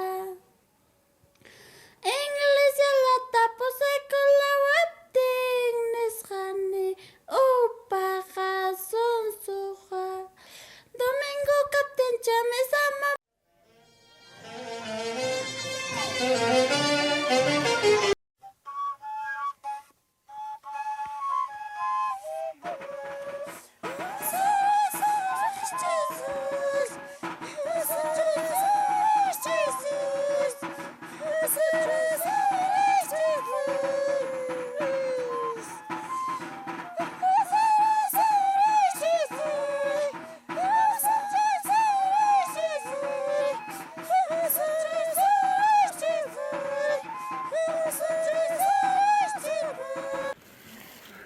Lama traffic, my friends. Lama coming. Get your camera ready. Did you mama llama? All right, we hear it. We hear it. Good morning. Oh.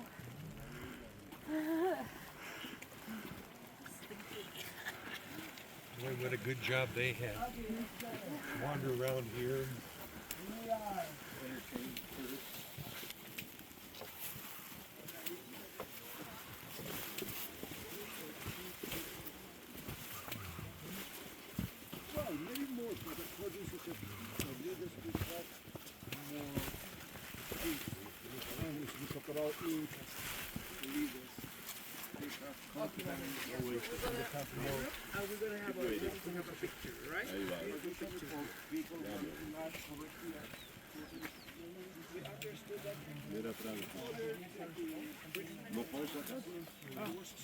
The boss, my friends, they are like an iceberg. Yes? The pre-Incas are below the sea, and the Incas are only gonna be the tip of the iceberg. We have a huge history behind the one that the Incas gathered and improved. This is one of the samples. Those were Incan laboratories. Yes, you see, like Alejandro, they are terraces. Yes, they are terraces, but working as a laboratories. How the people success here in the Andes? They success because they knew how to save for the future, and they knew how to survive in these conditions. My friends, a little bit because a group is passing by. This way over here. There you go. What you see, look at that, papa. It's my colleague, my friend, my brother from another mother. Beautiful. All right. So now we're going back to our original position again. Yes, there you go. And these terraces, my friends, are working because the Incas, they know how to survive for the future. Yes, how to save for the future, and how to adapt to the environment. First of all, it's difficult to live in a place when you don't have too much flat areas for planting, yes, plantation. That's why this technology of making terraces, it's really good. You're gonna use the side of the mountain building terraces, you're avoiding the erosion, the natural erosion of water. When rain is coming, everything might turn into a huge landslide. So that's why the terraces are slowing down the way down of the water, so this is standing. You know how long are they here? The scholars are guessing that these terraces have been built in 1300s approximately, my friends. Yes? And they are standing without any maintenance nowadays. How come? The Incas excavate all the way to the bedrock in order to build the terraces. The bedrock, you know, it's over there, and then the rocks on top. Then they fill up each terrace with big rocks, small rocks, pebbles, sand, and then the proper ground. So they have a nice filtration without damaging the foundation, so everything's gonna be just by filtration naturally without damaging the structures. That's why they are standing with it nowadays, right? Now, how they are working, my friends? During the day, they are absorbing the radiation. The walls that they are made out of stone, they are getting warm, in other words. And during the night, they're gonna spread it back so the plants are gonna be growing nicely. But the most important, laboratories. Imagine that we're gonna have a corn plant that is growing perfectly by the bottom of the valley. Yes? But when you try to plant it up here, the plant is gonna die because up here it's much cooler. We have too much wind. Yes? So you need to adaptate that plant. How are you gonna do it? You're gonna have a seed coming from the bottom of the valley and you're gonna plant in the bottom of these terraces. It's gonna grow. It's gonna have the corn and the seed. You're gonna dry it and you're gonna plant one level up next year. All right? And so like that you're gonna reach all the way to the top. And it's how you adaptate the seed in order to grow in a higher elevation. Because little by little you were changing the conditions and the plants are getting better on that conditions, right? So that's why the Incas adapted the corn, the quinoa, the potatoes, and that's why we have a lot of varieties. How many varieties do we have of potatoes, Leo? 3,000. More than 3,000, isn't it? Yes, we have a lot of them because they needed to adapt it to different elevations. Also in order to resist different kind of diseases, different kind of bacteria that they are attacking them. Corn, we have a lot of corn also. How many varieties of corn, Leo? This is your test. What did you say, sorry? How many varieties of corn? 250. Oh, 250, look at this. How many varieties of quinoa? 185. 186. I found last year. But Did you? Okay. we're giving you just average numbers, my friends. But actually, my friends, yes, we have this big variety because they need to know how to survive. And using this technique of terraces, it was the best for them. Now, let me tell you. Over there, we have a neighborhood. Can you see this bunch of houses over there? They were in charge of the terraces going over there. This neighborhood around, they were in charge of these terraces down here. And what about the people who were on that area? Do you see some more structures over there? Mm-hmm. This is called Calle Casa. No worries, you don't have to remember. Yes?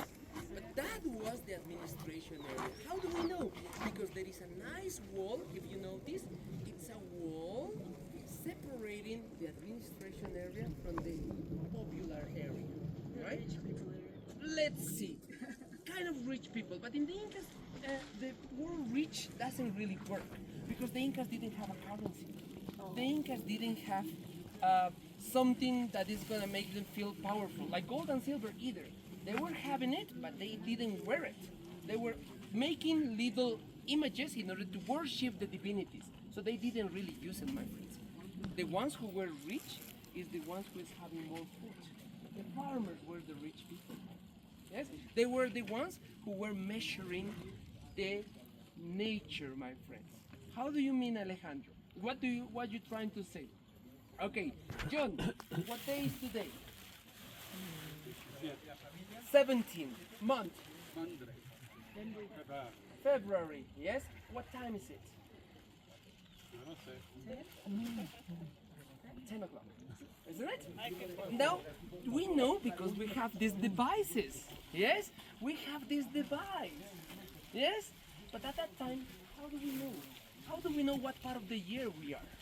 They need to know calendar, observation. That's why the houses of the Incas, they were up in the mountains because they were observing the sun and the stars during the year in order to know exactly what part. Of course, isn't it? So at that time they didn't have the technology that we have, but they were having the other technology to observe it.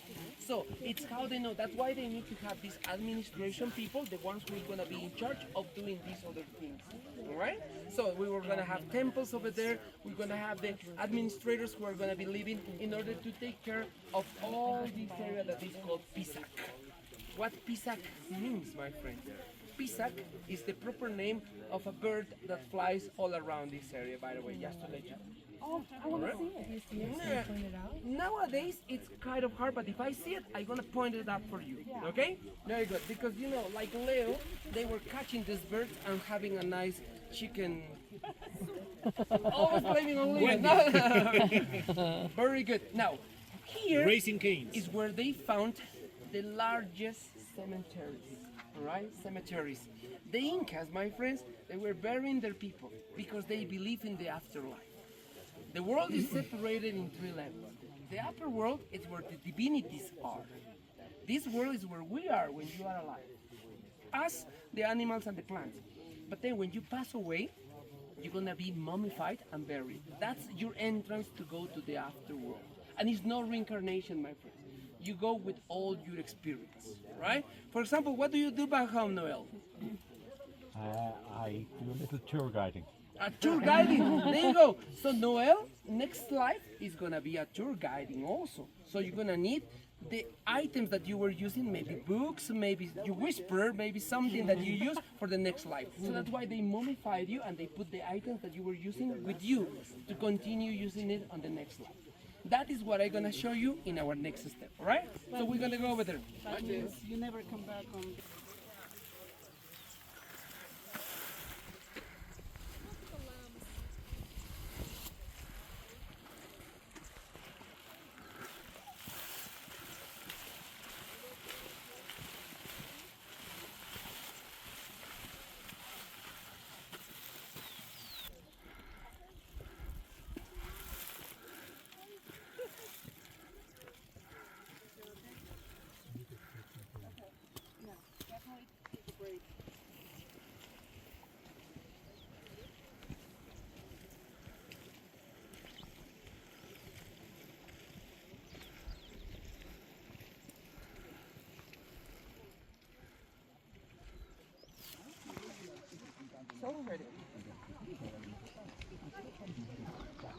I think we can take these.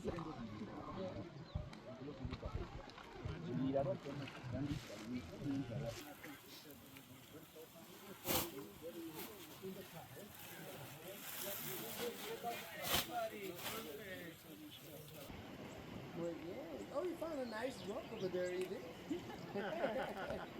Beautiful. There is Ingrid is coming also. Muy bien. And the señoritas.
What? Huh? I wanted to get a picture of him.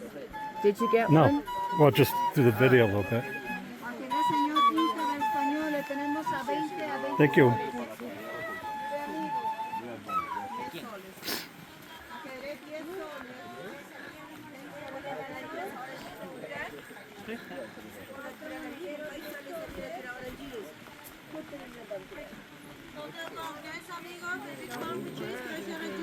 No, thank you.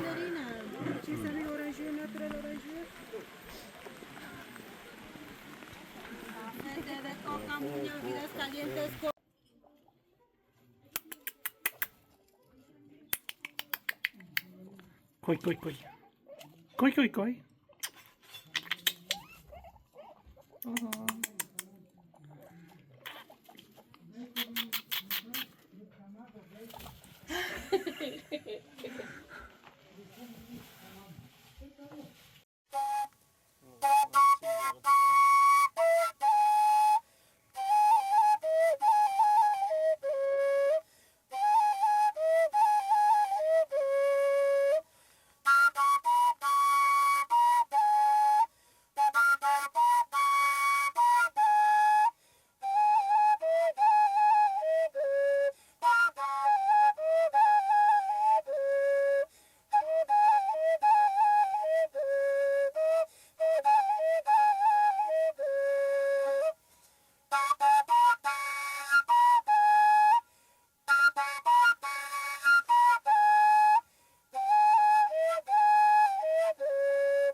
Larco.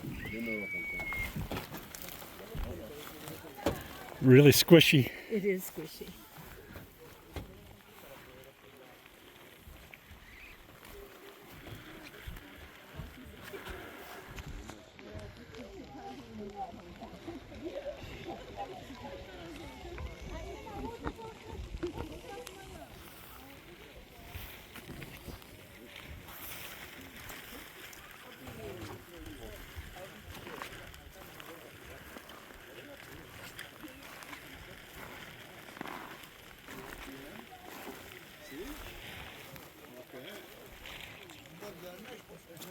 ¿Cuál es tu nombre?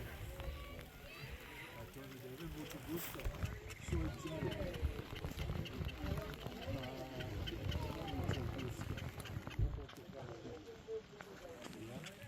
¿Cuántos años tienes? ¿7? ¿7 años? Sí. 7 años.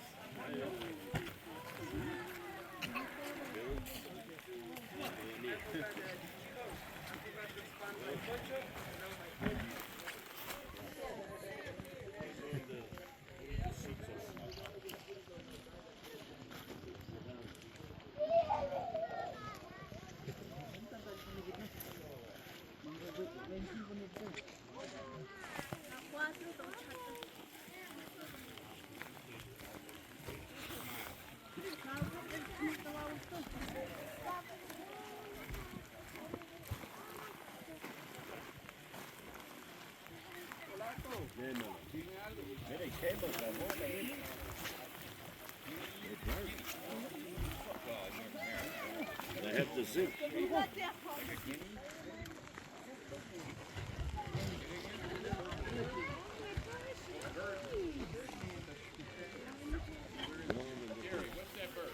Jacana. Wandering Jacana. Here's the actor. What if they have a neck band? Are you no longer wandering? With that? No, they're just banded. It's really unbelievable, as I was telling you, how they started really living and making the island. I'm sure that you want to know how did they build the island, right? But I have to tell you that those people who are living today here, with my Larco, I'm speaking Aymara with them. Larco, with my our friend and ladies here,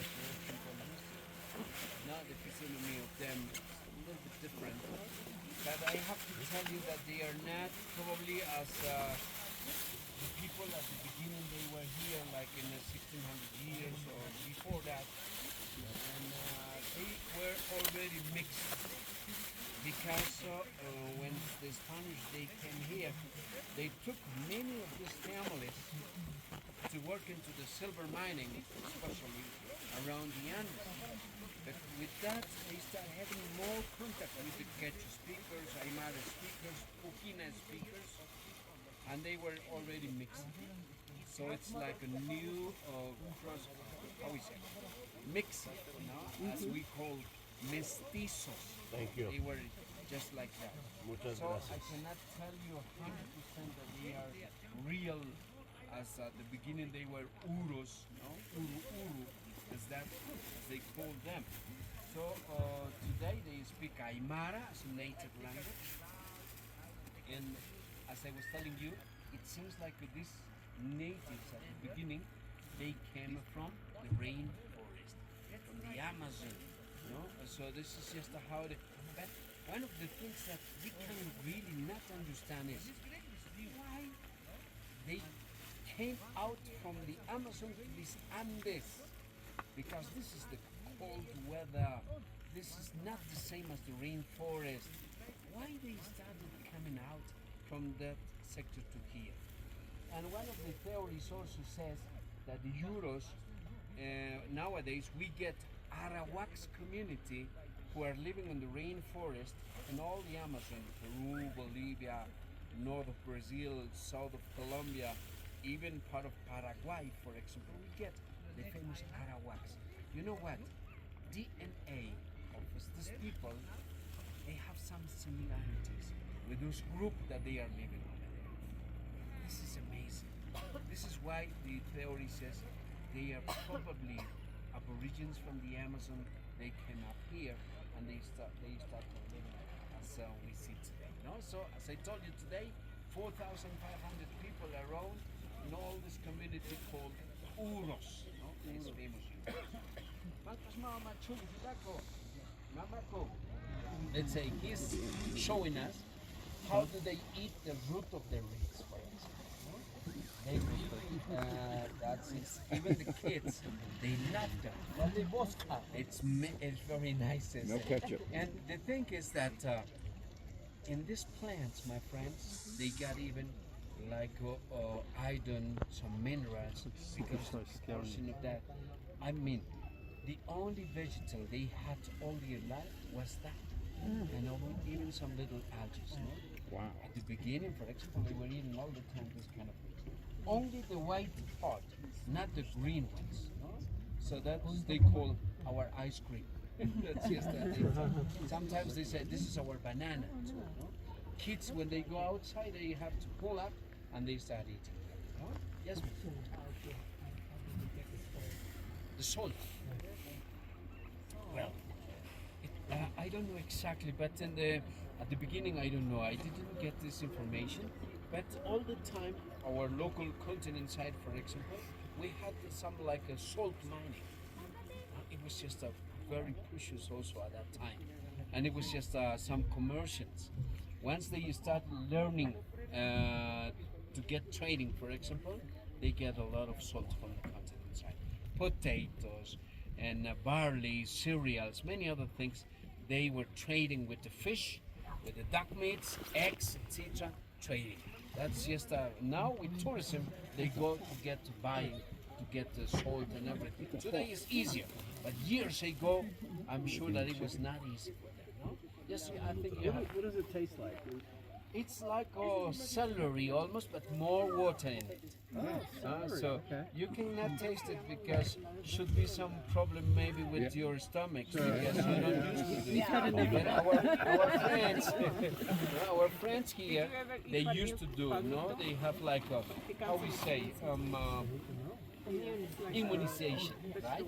Immune in it because they were born here. They know kids, they eat all the time, so they don't have problems, right? Our friend will tell you good morning in Aymara. Do you remember the word? When he will say kamisaraki, the reply is waliki. Waliki. Hilata. Ya. Hilatas, kuyacas, kamisaraki. Waliki. Waliki nasti, walish karaktua, nan chutigasti, Edward, presidente akailana. Nana kati utki asi paraktua pusi familia alpachachana guarminaka utki asi patunkani anchit orasanti walik uchi hakata sipta humana kakailar hutata manakati humana kati sinta si parakisma utamanakan kama yus pagara hilatas istapistuka de yus pagara. What he said.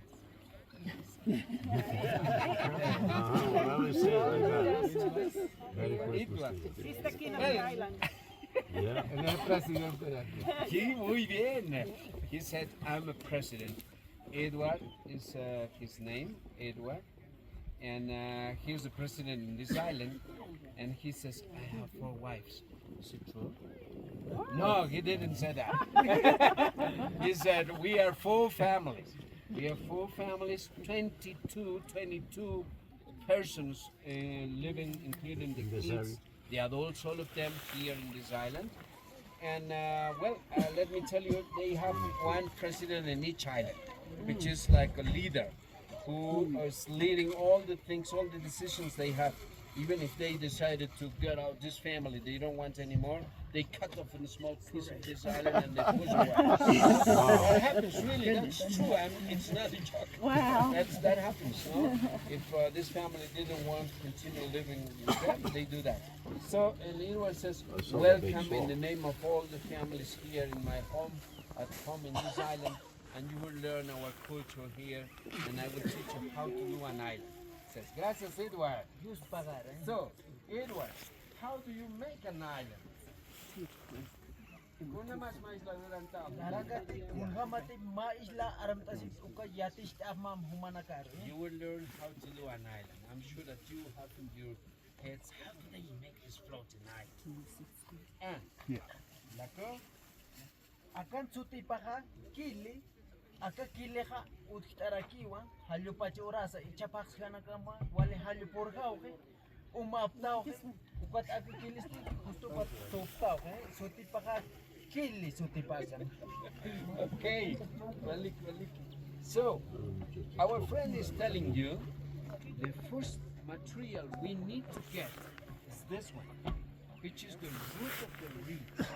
They need to get inside of the reed sectors, especially in the rainy season, because in the rainy season the water push up sometimes, and this comes floating naturally, piece by piece, sometimes larger than this, or sometimes small pieces. They need to get this one inside of the reed sectors in this national reserve. This is like the composition. You see, the reeds are growing up like that, and the roots going down underground. But that becomes very light in years. It's like how we say, sponge, and then comes up on the rainy season. So the basement, the foundation of the island is this material. This is just to have an example. The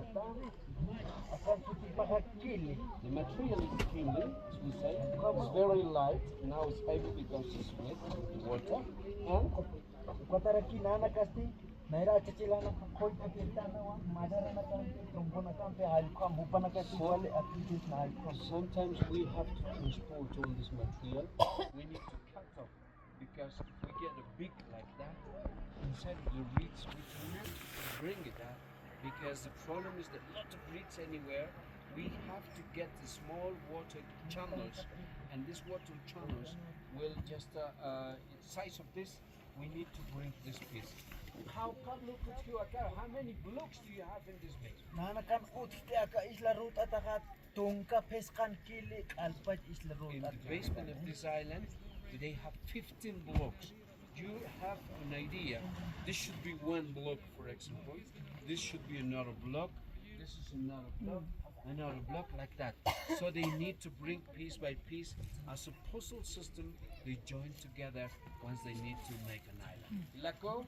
Ya ukat ichaka hut karakiwa.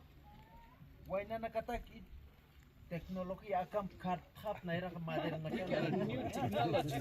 Alkam. So it's easy to cut off with this. Akam madera pekan achila nak umapirtan ka alcohol ko kain pirtana pero ukat ichaka nanak waina nakhan ungkap nanak. Our grandparents, they drank a lot of alcohol to give power to them because they needed to cut with the wood and the sticks and things like that. It was hard work, says.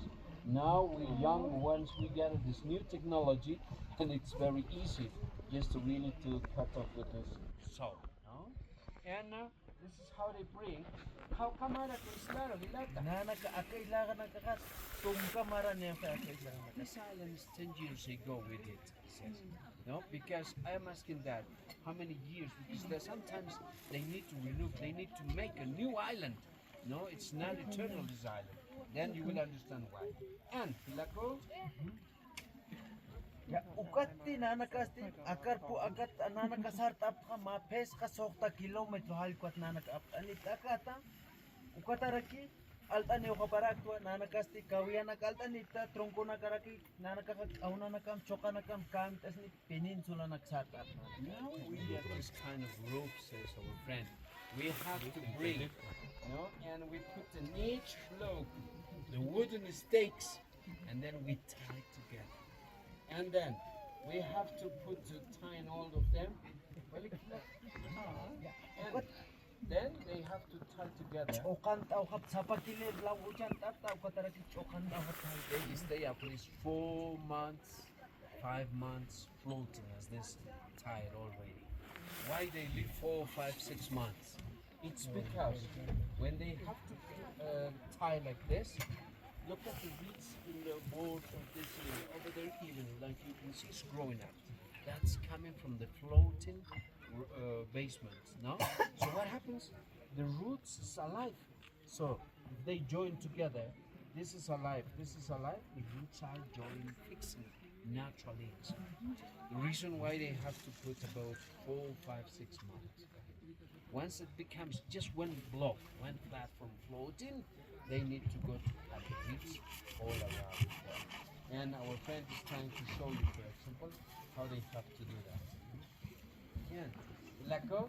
Ukatara kinana kaha, akam biaut aneo ka kini nyampik maya ka kini utia chalawane, karaki agyo wanya pat oras yaut So, anya takhai. our friend says, we need to go outside. Once we have our platform here, we need to go to cut with our little boats. All kids, women, and everybody have to go to cut this. And Nana kaha tap ay marat maya paya kim. 1, 2, 3, we cut them. Akaha isla tap anya taki. This is just how we use. Akarake hil anya patak. This rolls up again. Akat but the yaw other sa one- pelikta hanil tan haspat upat nanak altitude pa siya. No, we need to cut off higher. I mean, not in the bottom place because they didn't grow up again. The reason why we need to cut off. Then we have to bring pounds and pounds of this, or just pounds of that, the reeds. And then we have to do like layers in it, you know? 1 week, next week they will put again. Again and again. So, this, as you can see, will be at least this thick, right? 1 meter, 1 meter, 20 thick, like that, like this side over the basement.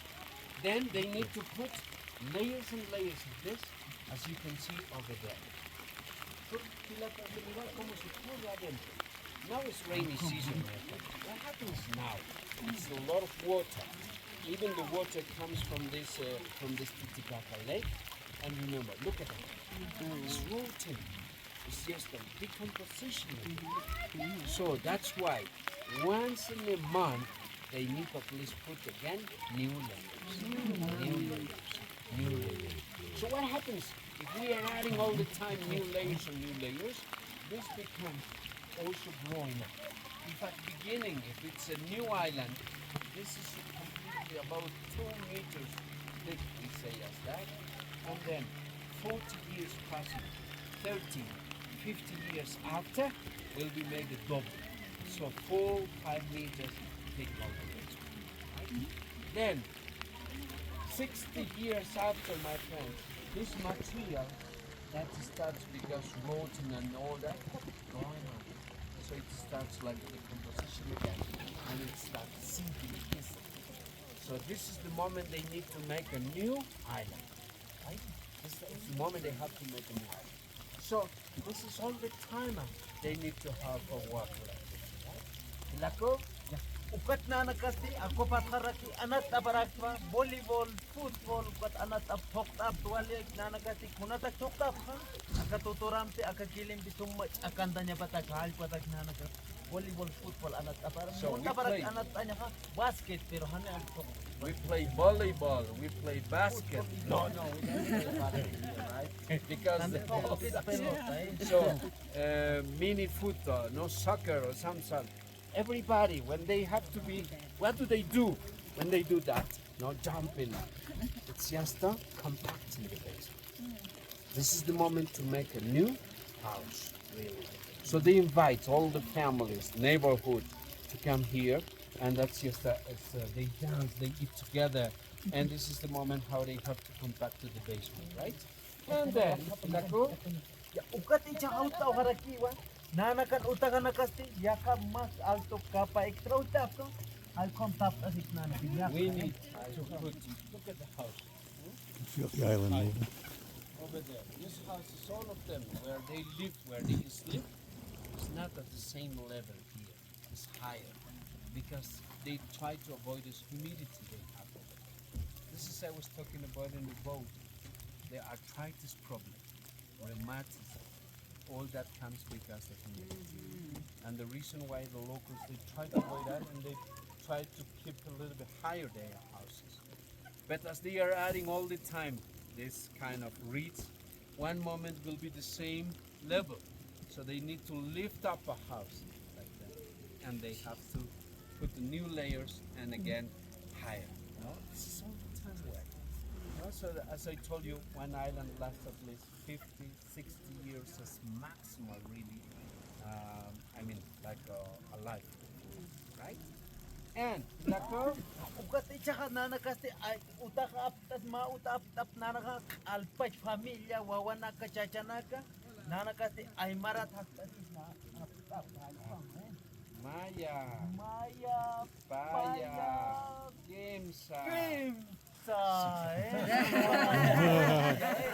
Nairat asa tila nakat utapa ya utilista barakto halipach orasan fight as nyanga nakataki kusina. Our first house was like that. Grandparents' style house was like that. Circular shape. No, it was. I remember all the time when I saw Western films, for example, North America. The tribes they had this kind of houses, right? Today, if we go to Africa, some communities they have the same style.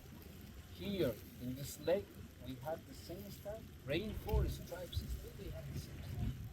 I'm thinking how the human mind can do, this kind of system, protection for themselves. Larco, yeah. Maya, Paya, Kimsa. There you go. Presented Utapa. This is our discoteca.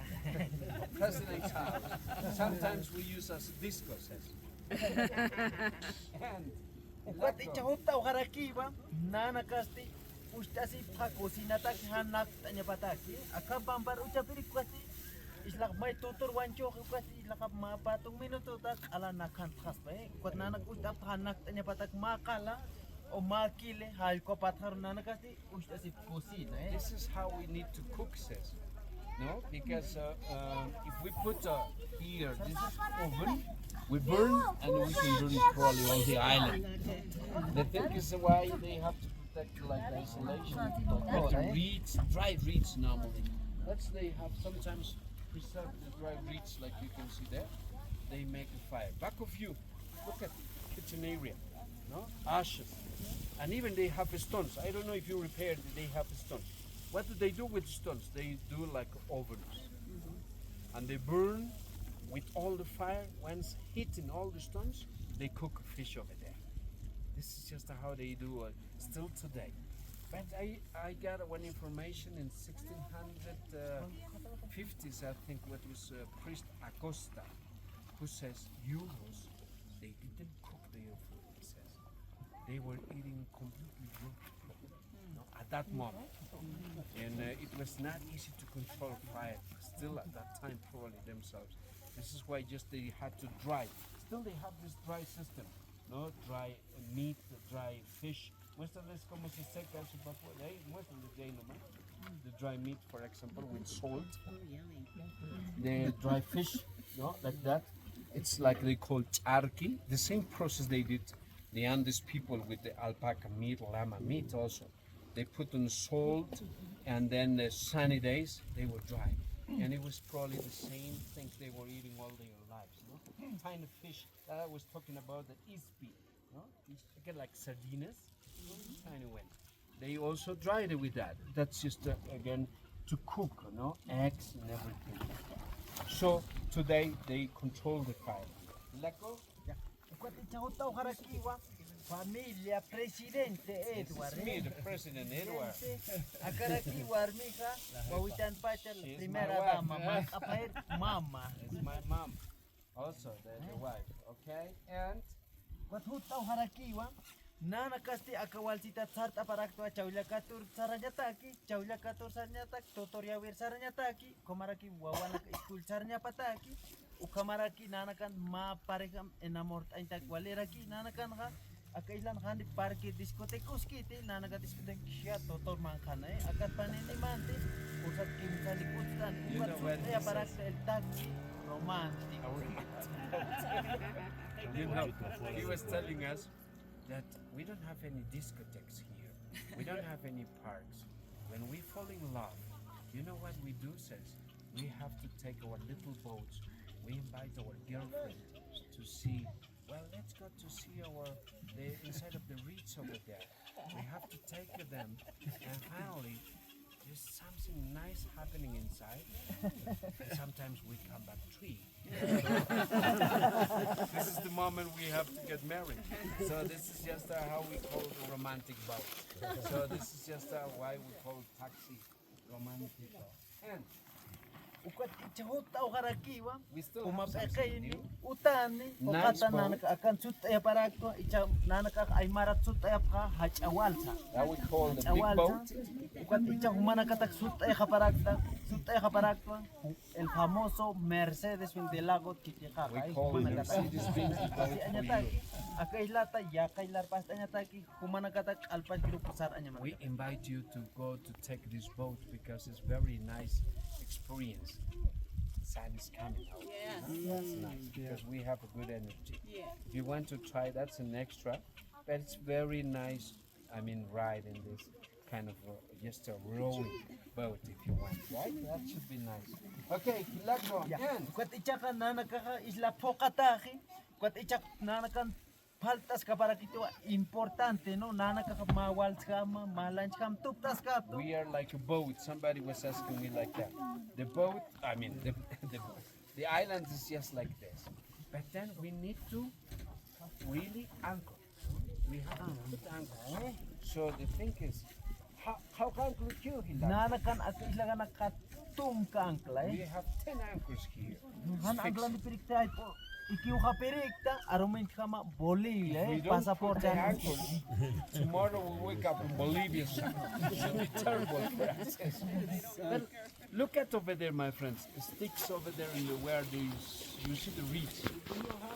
Do you remember that? Those are anchors. That means rope goes through this until those sections. All the islands they have anchors. Even behind over there in this side sector, I'm sure that they have anchors. So they are fixing the island in one specifically.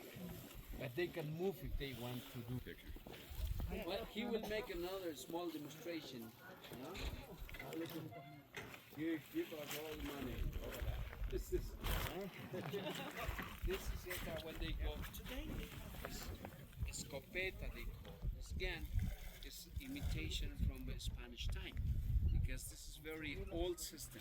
We need to fill with the powder, with all the things as that inside, and one shoot only. And then again, we need to put again. So this is just how they have to do. And my friends, this is just how they do this demonstration. We have to go with the little boats.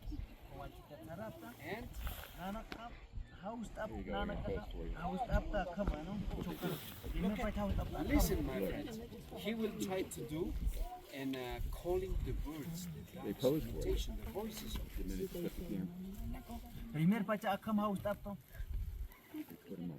We do like wings moving somehow. Mayara ke akam. Patani chokahut kiti. But akamara ke maya akam. We do like shaking water. Orko pa house up orko pa. Is it mean?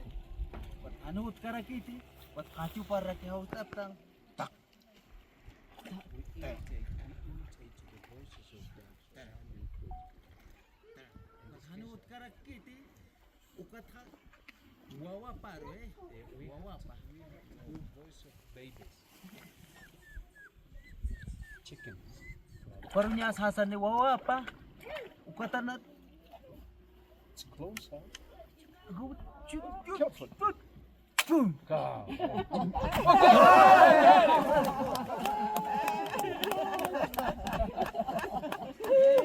You never saw that. You know Already what? feathered. Almost without feathers. You never saw that. That's just I'm telling you.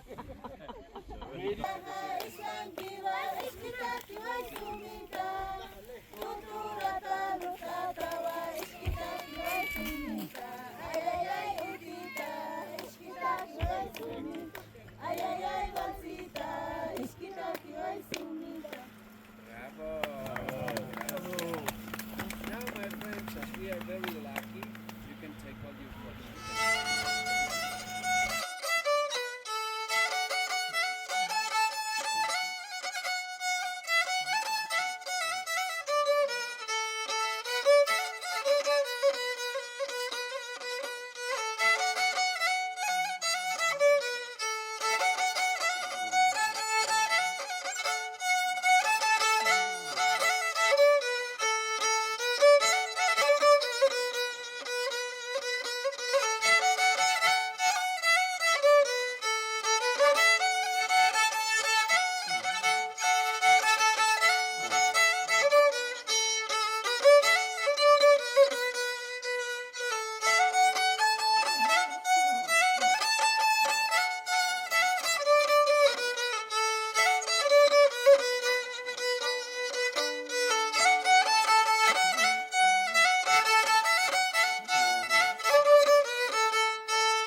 today, we are gathering with another 4 groups of gate one. They are coming with different colors of name badges, right? So that's why they are coming one behind each other, and now they are busy on the bathroom. Luckily, we did it very well. Eh? So, as I said before, I'm gonna give you an explanation about this area. Then we're gonna walk only till there, a little explanation more, and then free time for you to wander, right? So that's gonna be the plan. The ticket that you got is just a little souvenir to remember the place that we have been, right? Which place is this one? Can you remember the name? Raqchi. You got it, you got it. It's written over there, it's written on your ticket, Raqchi. And what Raqchi means, my friends? Raqchi means pottery. Look at that's why we have pottery here. I remember when I was a little kid, I was going with grandma. At that time we didn't have too much plastic. And grandma told me, you know, let's go and buy some pottery. And she was asking, how much for this pottery? They said, like 10 soles. Is this from Raqchi? They said, no, it's not from Raqchi. Ah, never mind. And she was going somewhere else because the quality of the pottery here, my friends, is much better. Why? Because it's a natural phenomenon that happened. A volcano eruption in that direction. We don't see it because that mountain is already destroyed. That's why if you watch carefully of the rocks that we have around, they look like the rocks that we have in the Hawaiian Islands, black and with a lot of holes on it because of the air was in the explosion. The local people, my friends, they were graining those rocks, making sand and mixing it with the clay. That's why they were having a very good quality of pottery here, right? Now, we are in front of the most important and tallest temple that we have on the whole empire. This temple is dedicated to the most important Incan god again, Huiracocha. You remember his name? Remember his long name? Apucontexi Pachachachis Apupunchaya Texe Huiracocha, right? The long one. We're just gonna shortcut again to Huiracocha, right? Why they did that? And let me tell you this nice story. It was an Inca man, right, in 1200s approximately, that he decided to name himself as the name of the god. He decided to name Huiracocha. Call me Huiracocha, I'm so powerful, he says, yes? And he was living here. Notice, the temperature is nice, they have a very good weather conditions, so he decided to have his house here. And then, boom, 1250s approximately, volcano eruption, my friends. Boom, everything was all destroyed. And the Incas are telling this story, my friends. They are saying that because somebody named himself as the Inca king, that's why, so like the Inca god, that's why the gods send the punishment and make the volcano eruption. That's why they decided to build such a huge structure that is totally original, my friend. The only thing that is not original is going to be the roof. They placed that in purpose in order to avoid the damage with the rain, my friends, right? So that's the tallest temple we have on the whole empire, dedicated to the most important Incan god. They make an artificial lagoon also here, my friends. This one is artificial, yes? So they built all around and they canalize the water in purpose. So the water is coming here to irrigate these beautiful farming areas. So they did it very well in this area. On the way, we're gonna see some of the beautiful birds. Come on, let's go. We're gonna go just to there, my friend. ¿Hay pescado ahí? ¿Qué clase? No sabe. ¿Pero tú eres de aquí del pueblo? Oh. No, ask him if it's fishing there. He says yes. I said, what kind? So he don't know. So I ask him if it's from here. He says no.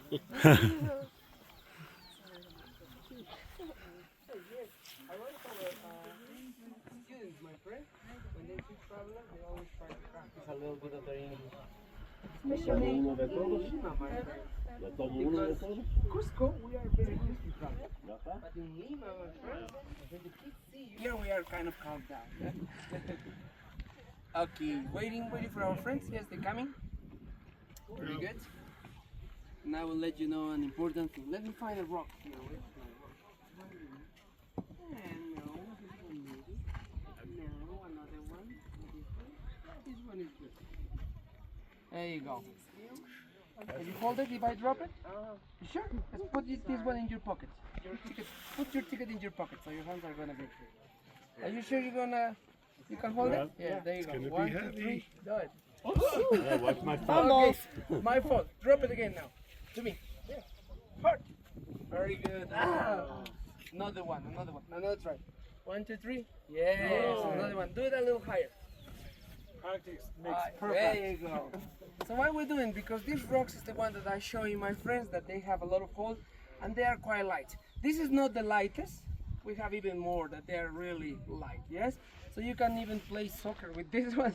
Of course with shoes, not with empty, no, not with bare, yeah? Okay, now my friends, the Incas did such a huge structure, my friends, and the amazing thing, apart than the religious part, it was that they were having the technology to build straight buildings all the way to the top, and they knew that if they're gonna make it out of stone, it's gonna be quite risky because it's not proper balance. I mean, like it's gonna lose the balance very quick. So in order to make it a little bit light, they built only the first half stone, and the second half is gonna be mud bricks. And they were having exactly the same division when you cut it to the middle. One roof, right, both sides, and these columns right here, they were part of the structure. Only one column, my friends, is still standing nowadays. It's the only one at the end, my friends. So you get to see that the rocks were a little bit higher and then mud bricks again, all right? When the Spaniards realized that this was the temple dedicated to Viracocha, they burned, they incinerated.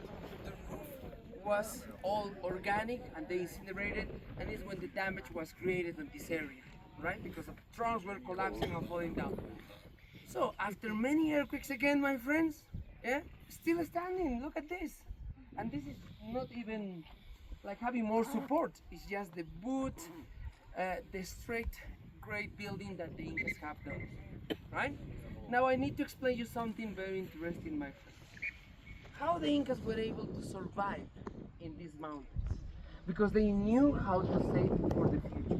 If you rely in agriculture, it's not that you go harvest and you consume it little by little. No, you have to have an storage, because if you're gonna rely on what you're gonna harvest next month, and if something happened, then you will die of starvation, isn't it? You are about to do your harvest of corn, maybe, my friend, yes? And what happened? A bunch of, we're gonna call them these birds, the parakeets. We have some parakeets here. They eat your crops and they destroy everything. What are you gonna do?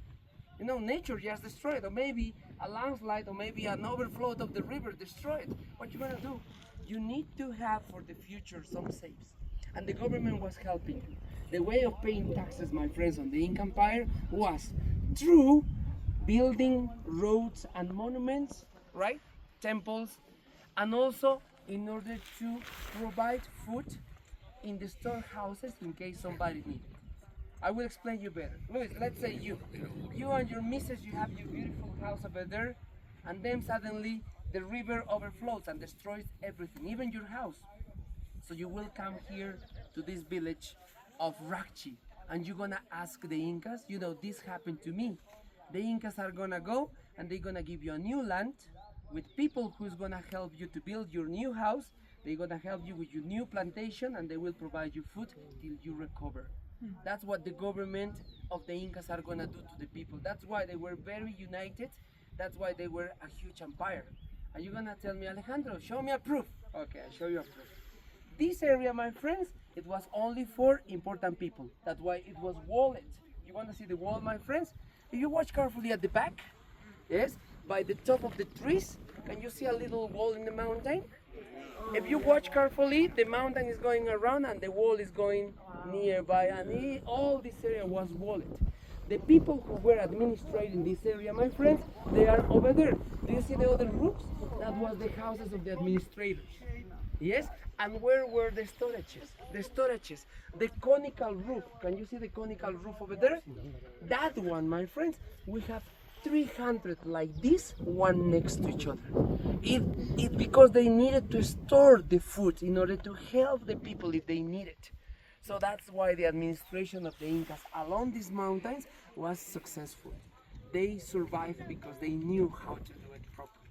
All right? Question. Is this a pyramid? No, it looks like, isn't it? Because this one is being done like kind of a paths or terraces. This has been done by the animals. when they set them free, they go and walk and they make these kind of steps. But looks like, isn't it? No, it's not. Unfortunately, no. They investigate already around this area. We might have some pyramids hidden in the mountains, but no these ones, my friends. Right? Very good. Now, my advice to you, my friends, right? If you would like to wander a little bit around this beautiful Incan site, you can go straight and by the houses, go closer by the storehouses or maybe by this administration area, right? Or you can go on the other side looking for the fountains. Do you see that other broken pottery lying down in the ground? That also will be a nice walk. Or you can go back and do some shopping on the square, right? Shopping on the square, and you can use the bathrooms also, you know where they are, yeah?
pandero.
Nice, I see your faces, yes, with a smile, good sign. Finally, sunshine, yes, gonna be very nice. So, thank you for being here, my dear familia. And it's, I feel comfortable to be close to Benedicto this morning because not everybody have the opportunity that you are having right now. Sometimes people, when we do tours all over the world, we go just to see the attractions, the most beautiful things of any cities in any part of the world. But not everybody have the opportunity that you are having right now. Cusco, behind the scenes, is the name of this tour. For me, as a local guide, as anthropology, as a person who is involved in tourism for more than 20 years, tour manager, so one of the most beautiful things that I really love it is this moment. Because this is the way how we show you our reality, our life, the things that happened many centuries ago over the mountains. These kind of rituals, this kind of spirituality, religion, tradition, whatever you want to call it, didn't start just with our Incas, with his ancestors. These kind of things started thousands of years ago before Christ. To be exactly, almost 7,000 years before Christ. 2025 after Christ, and this kind of things is still alive. With these kind of things, we don't want to change your mind.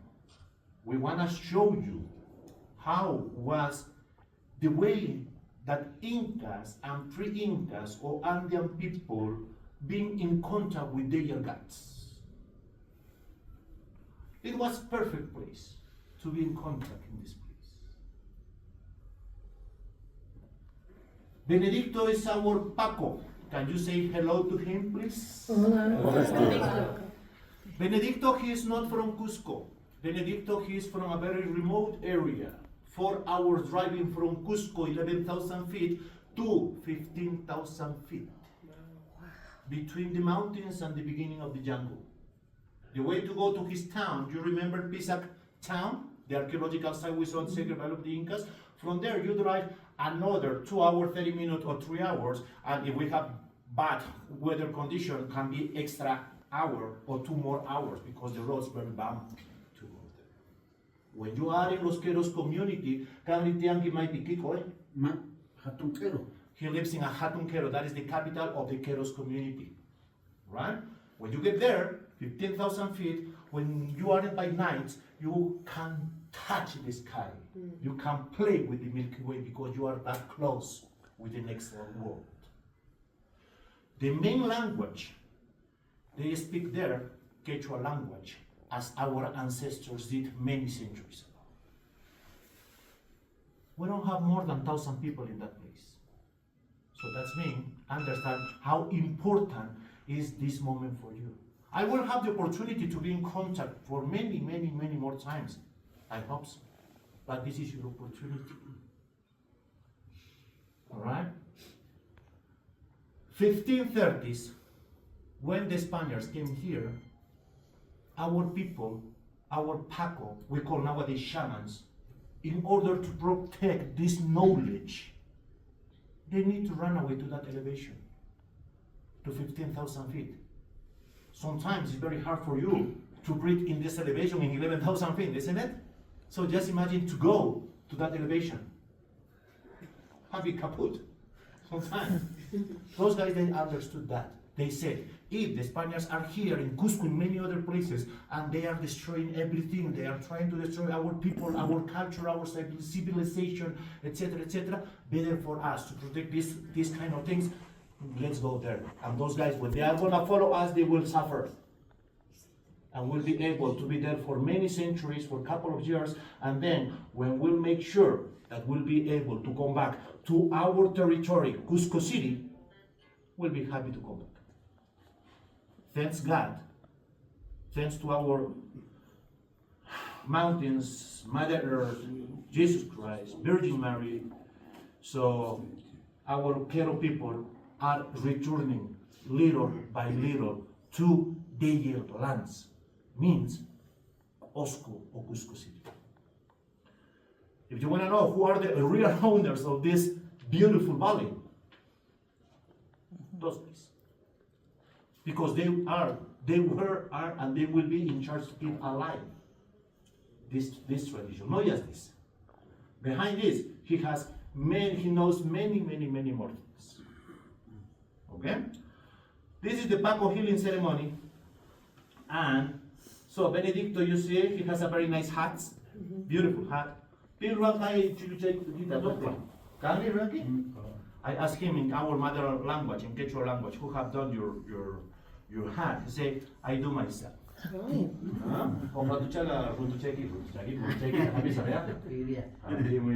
see this colorful hat? What is that thing? What is representing this? This is the representation of rainbow. Rainbow means is the bridge connecting this world, the material world, the spirit, the world of the gods. Not everybody are allowed to use this kind of hat. That means if you see someone using this kind of things, means they know exactly how to manage, how to do this kind of things.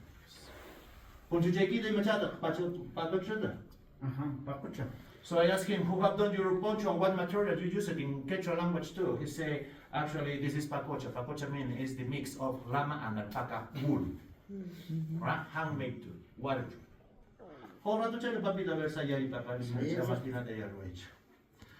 He's in a fashion show, of course. Right? Look at dress. Black. Look at this.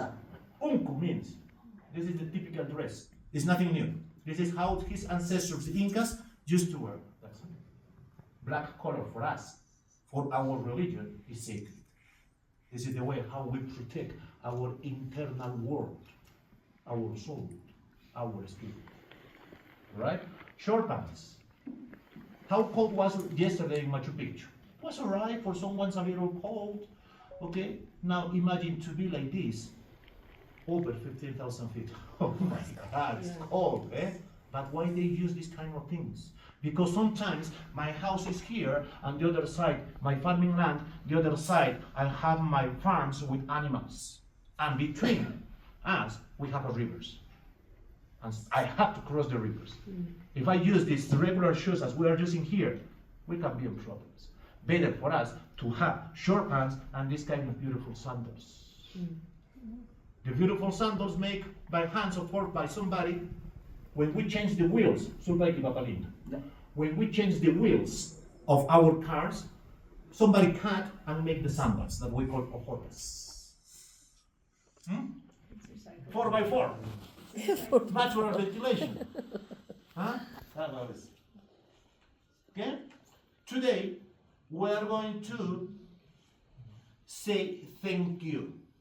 You are welcome to participate in this ceremony. If you don't want to do something here, it's all right. We are going to understand. We understand that. But remember, we are not trying to change your mind.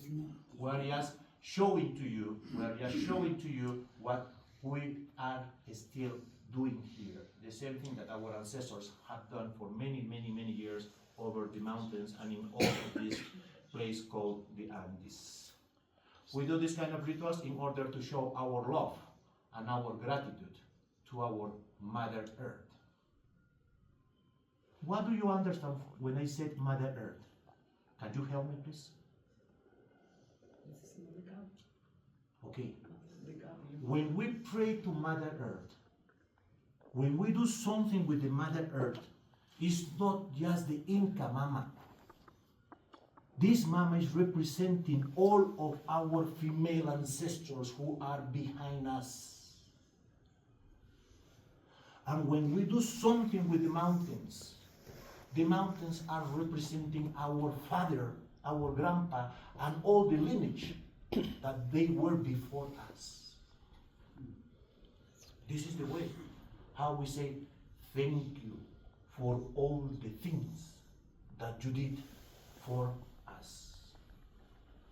Whatever you did in the past was perfect.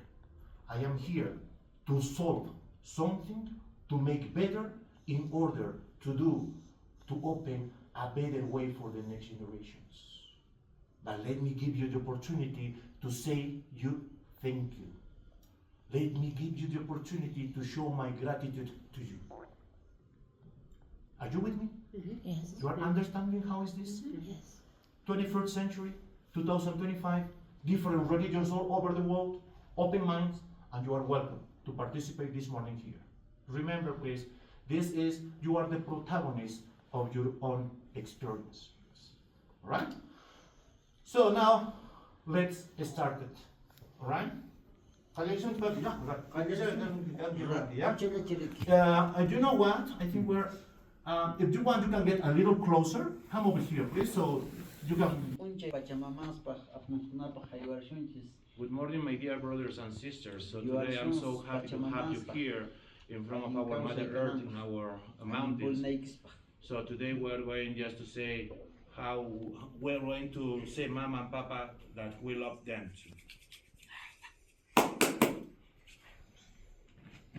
We believe in energies, and we also use this little thing that you call rose water. Just breathe deeply, and then so you remove all the hair.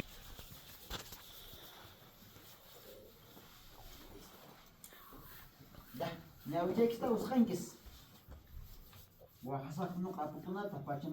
what am I going to do is I'm going to invoke the spirits of our gods who are living inside the mountains. I will invoke to join here to our Mother Earth. So he's inviting us just to concentrate it in your way. So normally we close our eyes. And this is the way just to think in our ancestors, if you want, or in your projects now.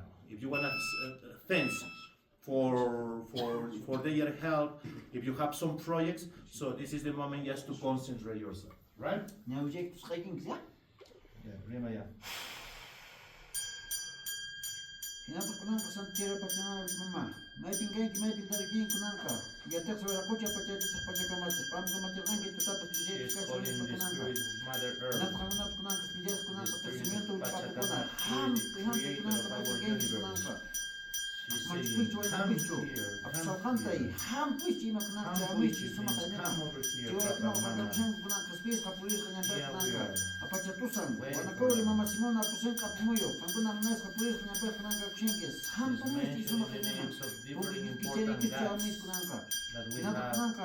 around this area.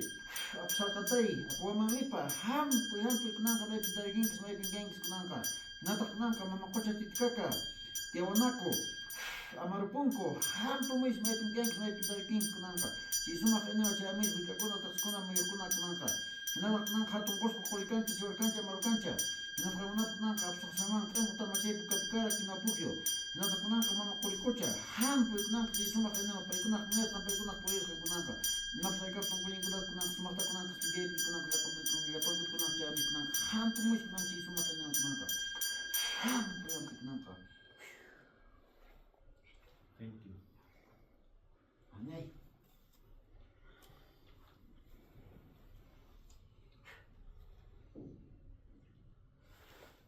Into chat. One of the most important plants, holy plants or sacred plants in all the Andes, coca leaves. Right? So coca leaves is representing our Mama Cuca. Now, Mama Cuca, according to our legends, it is said she was the most beautiful and the most perfect mama who knows almost everything about medicine, about knowledge, the perfect grandma, the perfect mama, the perfect sister. When she decided to transform, when she decided to go to join with the other gods, the other in the metaphysical world, she decided to be here too, and she transformed into a plant. All right. So what we have here is the representation of Mama Cuca. All right. So one leaf is representing the upper world, the second one is representing the material world, this present world, and the other one is representing our Mother Earth, the world of our ancestors. All right. So notice this. Papa is there, Mama is underground, and the world where we are right now has been created by Papa and Mama. Wherever you are, you always will be protected by Papa or Mama. Doesn't matter if you're in South America, Central America, North America, Asia, Africa, always will be protected by Mama, in this case Pachamama, Mother Earth, or the mountains. Right? Kunang imata ras Papa. So the reason to have coca leaves in our hands is just to, first of all, friends, we'll hold the coca leaves with our left hand. All right, like this. You know, the coca leaves has two faces, right? The nice green face of the coca leaves have to be facing to us. We'll have the coca leaves in our left hand, and this will be the moment for 30 seconds. Our sorrows, our painfuls, addictions, problems. Because when we are in that situation, Mama is always there for us. Okay? After that, when we'll finish with this first step, we'll pass.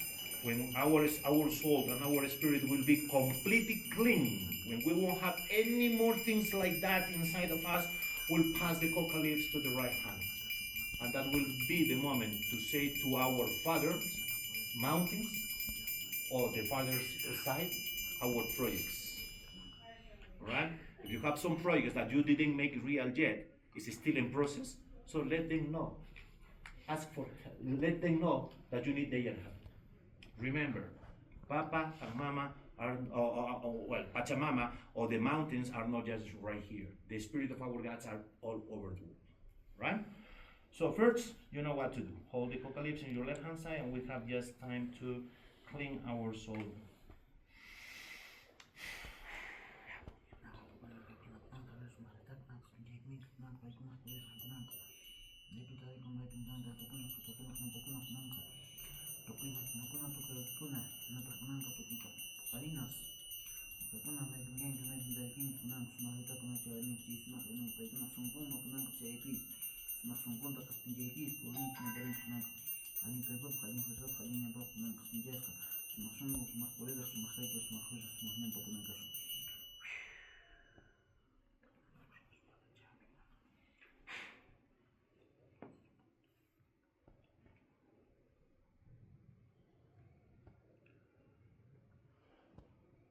We don't have more sorrows, no more painfuls.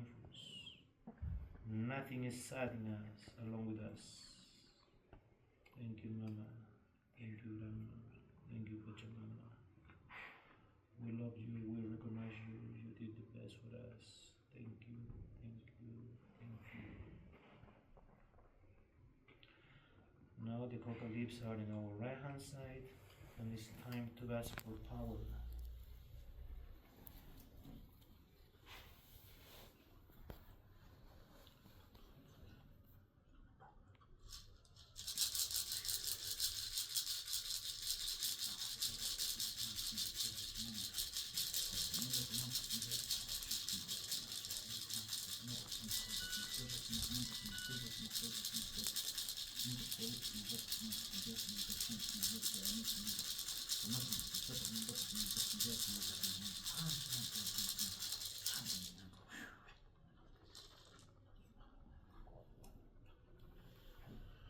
Now we hold the coca leaves with both hands. We open our eyes little by little, watching the coca leaves.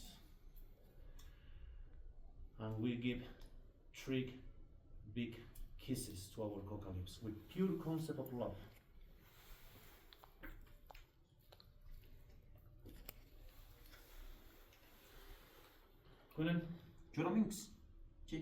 Okay, now everybody will do what I'm going to do with our priest, with Benedict. Right? I will pass the coca leaf to him. I will mention my name, and that's it. Kaiman? Noga, sutigni Leo.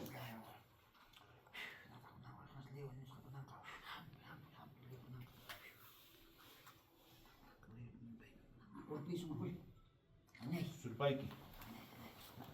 Please. We'll go to the right. Ellery.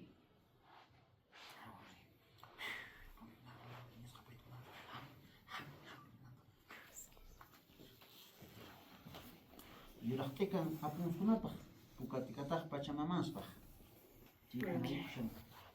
Yapan kintukuna. So if you notice, all the coca leaves are just over the flowers. You see the flowers red and white? The red flowers? No. The red flowers are representing our Mother Earth. Alright? The left side.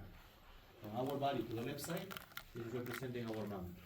John. From our body to the right side, mountains, glaciers, Papa. Alright? So that's the complement, the balance. How we say there? Yin and Yang. Right? Here we call Yananting.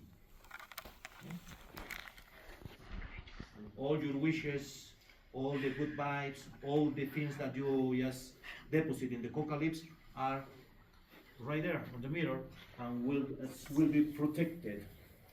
Our papas and mamas, the mountain, Mother Earth, all the universe already know what happened to you and what would you like to have in the future.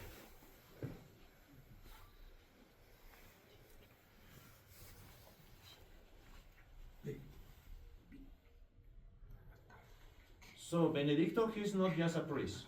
Sometimes when you are in his community and somebody are not feeling very well because sick for 3, 4, 5, 6 weeks, and so they went to the doctor already and the doctors cannot give you a medical prescription, that is the moment when you need to approach to them, to him.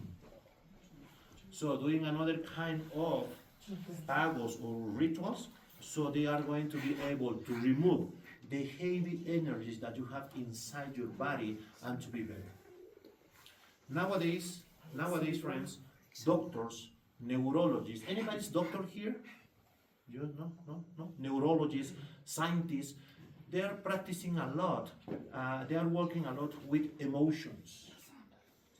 They think if you have something bad inside you, if you don't expose that, so that emotion that is living inside of you will be manifested, will be just present in your body as a disease.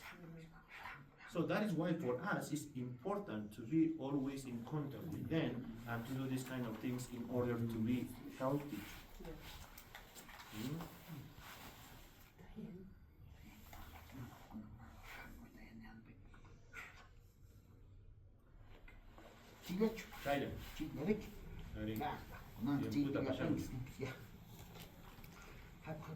Now, incense. That's for our mountains. Incense is meant to bring just happiness. You know, when you burn this, it smells nice, and that means like a perfume. Yamakunto. That is the Dinkas used to sacrifice llamas. We're not gonna sacrifice llama today, of course not. But we have the llama's fat. Right? Llama was a sacred animal for our ancestors. Yamasuyo. That is the bone of the llama too. Miski. So that's a means for Papa and Mama, candies. Candy for Mama.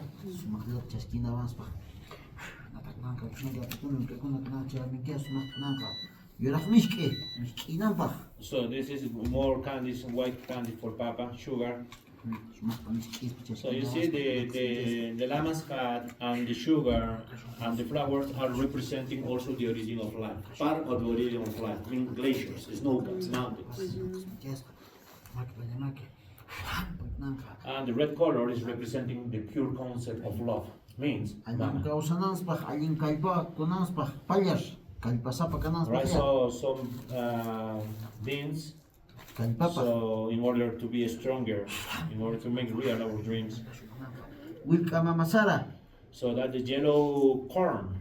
When we work in the Andes, our farming lands, they need to drink almost twice a day the fermented corn beer. Alright, so to make the fermented corn beer, we always use the the yellow corn.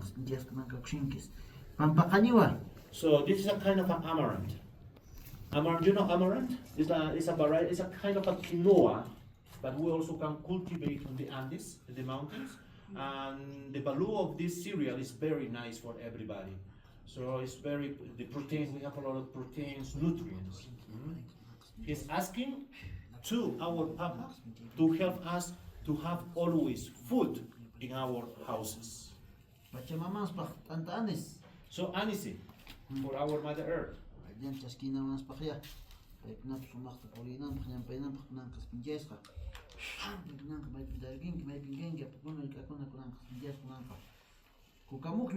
know what is that?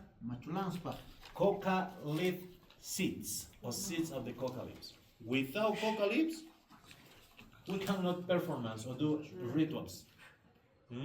That's the most important plant that we have until now in all the Andes. Inches. Nuts. Mani.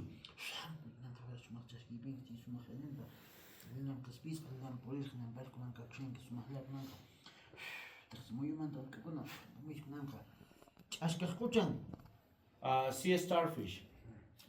Sea starfish is representing life. Wherever you find water, you'll find life. Willacoya is a little bush that we can find this just over the mountains, and the local people use this just to keep away the heavy energies. Right? Remember it. We believe in energies too. We believe in bad and good spirits too. And if you have that kind of plant along with you, so the heavy energies never ever will approach you.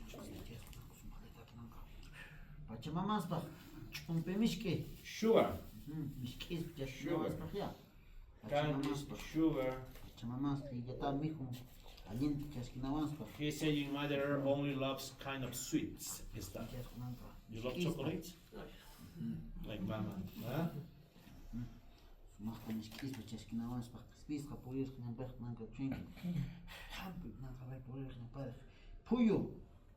Puyo mean? So this Puyo is representing clouds. White clouds. What you say? Upper level. Exactly, it's representing the upper level or the border between the wall with the next wall. But when we have clouds, means rain. If we have rain, we'll have all of these products. Means we'll have food always. We have rain, Mama Pacha, Mother Earth will be happy just to give us food.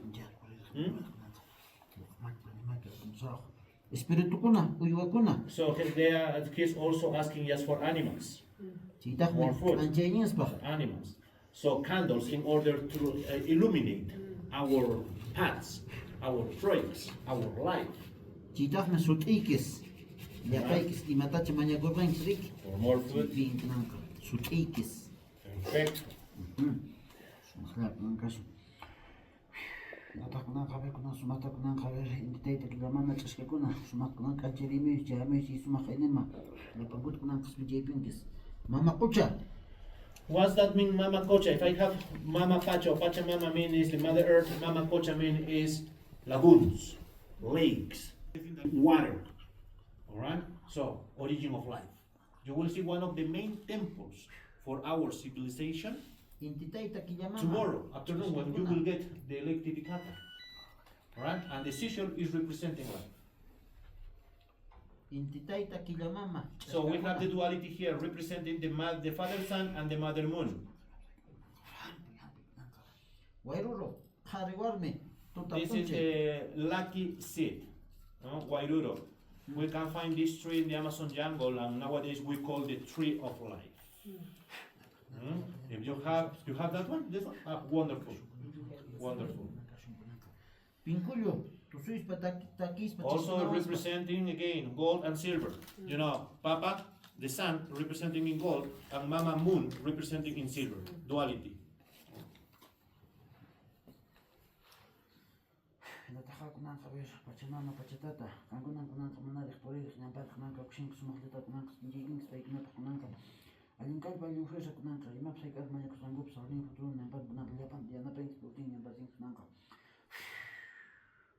Chitach me Pachamama Pachatata, Hariwarme.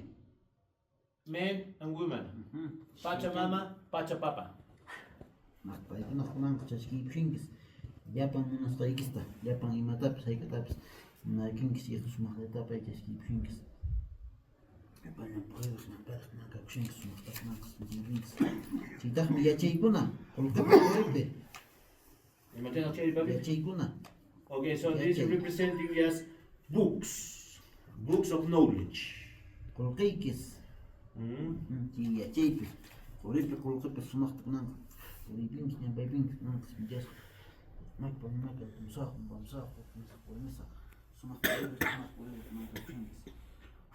Natakanka, Sumaktawan Suyo, Contisuyo, Antisuyo, Colasuyo, Chinchasuyo, Sapakapakyan, Sumaktakanka, Jaipinalia, Palenta, Poligis, and Parties, Alintanyang, Gunota, Transport, and Parties, Nanka. You already know that our world was divided in 4 regions, right? 4 territories. That means there were 4 main Inca tribes. All the Inca tribes started where? In Cusco, Cusco City. What's the meaning of Cusco? The navel. All right? So when we were happy for 9 months, 6 months, 7 months, when our mama were pregnant of us, what was the main connection with mama? The corn. This is what we have. That's the representation. It's always connecting us with our roots, with our origins, with our mama.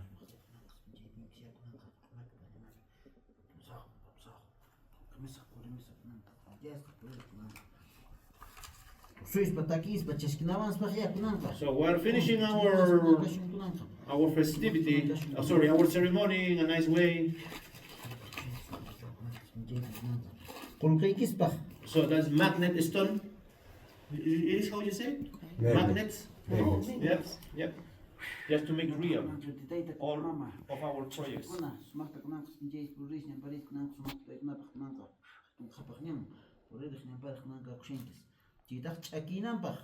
He's just blessing.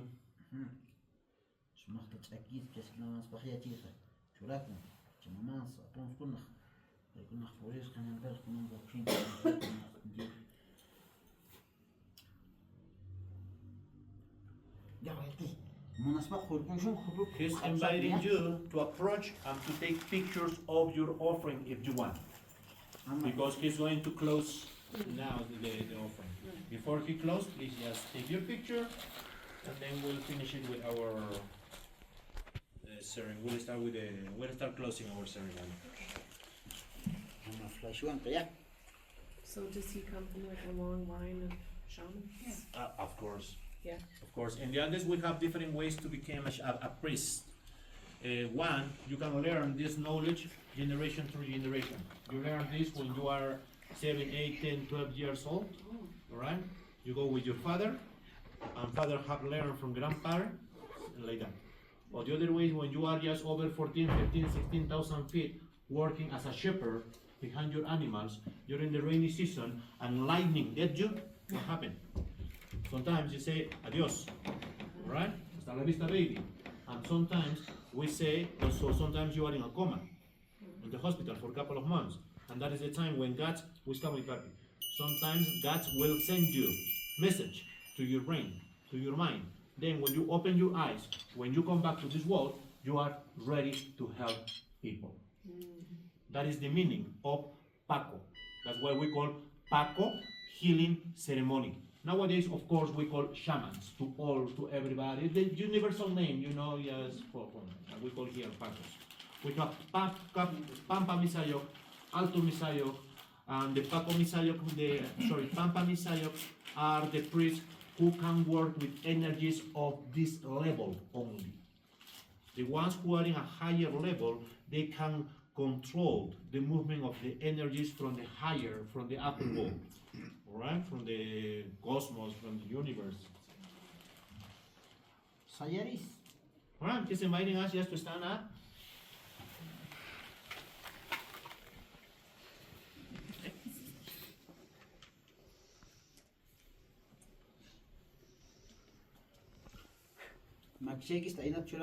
Okay, he's inviting us to put our hands like this.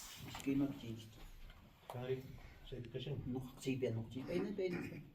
on,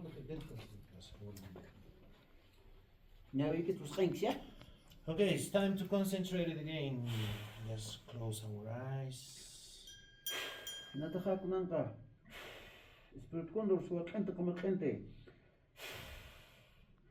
Paikunak sumpah nyanyi tak kunang kalimat kunang kicari bis kunang ka maita porusung yang porusung ku imata cekita cumanya kung kucimangina kunang kas pinjeping bis kunang ka kuika taksera kuika pore das kunang ka inata kunang ka kusengi kuika maya marumayo inata kunang ka mamanyusta sumakta kunang ka porci bis yang porci bis kunang ka kilmaitan kilmena paikunak polis kan yang persan kunang ka inaleta kunang ka kusengi kunang ka nakpacha kipacho kupacha ya palyangkut kunang kas pinjeping kunang ka poring yang paringkis ang himay tang gibay na kangunak pulis ang kunang kakhengi sumak diyan na pais imatat munang kaiktat munang ko sa linggo putrong yang pang kunang kinakay ka kunang kalpat ako ibig kunang ka sa panggang ko kunang ka aling hatong yan purusun kunyang pasung kunang ka uy ka purer ko ikamunar kunang kakhengi sumak nita kunang ka pachamama ipamama santa tira hinata kunang ka tukuy ka pukuna yan na paipis kunang ka tukuy sungkoy kunang kunang pa ibang manyal pinsyan ko sumak munanang pagpunang pinyambagang kunang ka sa ilang kunang ka pinjaya sa ilang pulis kunang kakhengi.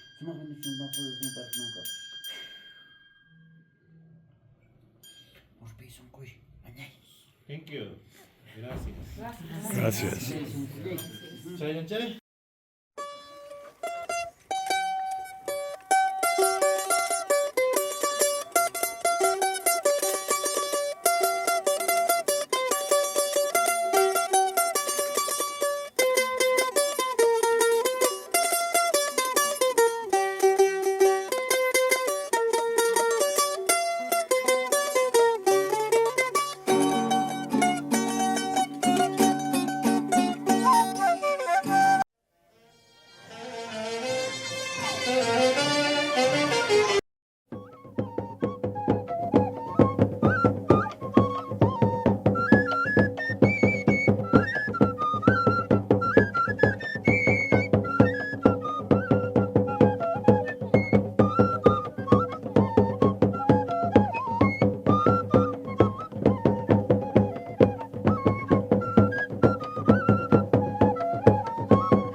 Exposed. Look at the cheese over there.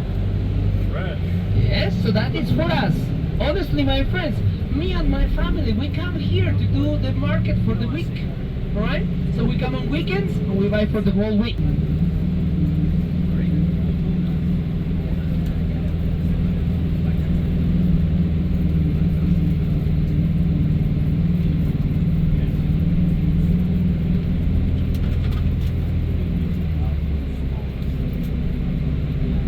a little bit going up, my friends, and you will see these houses that they have the steel bars still up. They didn't finish the houses. And why is that?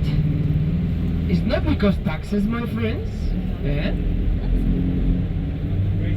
We don't really pay the taxes, my friends, in a big amount of money. Now, Peru is not that strict on that. We're doing it because now to find a house here in Cusco area, it's really, really expensive. As you notice, Cusco is like a bowl, yes? The expensive area is gonna be the downtown place. And the cheap area is gonna be by the mountains up here. But it was cheap. Nowadays not anymore because there is no space, right? So that's the reason why to buy a new land, to build a new house, it's really expensive for our economy. So what the families are doing? They build the first and the second floor, the parents, and they're waiting for the next generation to start working, and they're gonna continue building the house, so they're gonna have a place where they can stay. That's the reason why they leave many of the houses unfinished. Of course, the civil engineer and the architect are saying that this is not good because then your house is gonna become weaker. Yes? The rust might affect the iron steel bars, and then your house is gonna be weaker, but they take their chance. They're free on the street. All of them, they have owners, my friends. All of the dogs that you're gonna see around, they have owners. It's just that we just set them free. They go out, they know where they live. Yes, they go and gather with their friends. Maybe they go to see their girlfriends, yes. And then they come back home when they're hungry and thirsty. They know how to behave with the people around, so they don't bite, yes? And they know how to deal also with the cars, so they're not gonna have any problem with it, yeah? Can I buy them dog treats? Complicated because they have owners. Yeah, but And the owners, they love it. And it's gonna be really difficult to take them out of Peru. Possible, but... I don't want to take my son and give him dog treats. Oh, yes, why not? Okay, I just want to buy a box of them. Okay. Why not?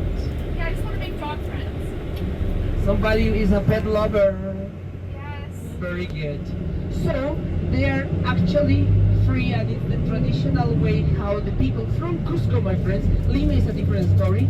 From Cusco, we have these nice dogs free around this area.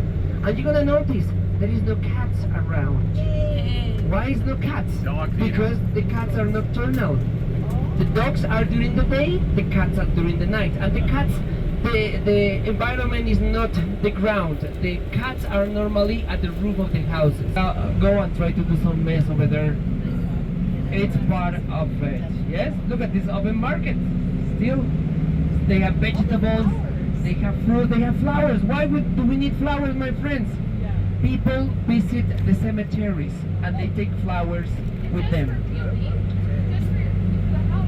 Not really. We don't have that tradition to bring it to the house. Yes. Valentine's Day, yes, we give away flowers to the ladies, yes. But mostly, my friends, our people, they go to the cemeteries and use the flowers for that, right? Or maybe another one, it's to go to the church and you give away flowers to the saint or Jesus Christ in the church. But no, less than 1% of our people are gonna take it to decorate their houses.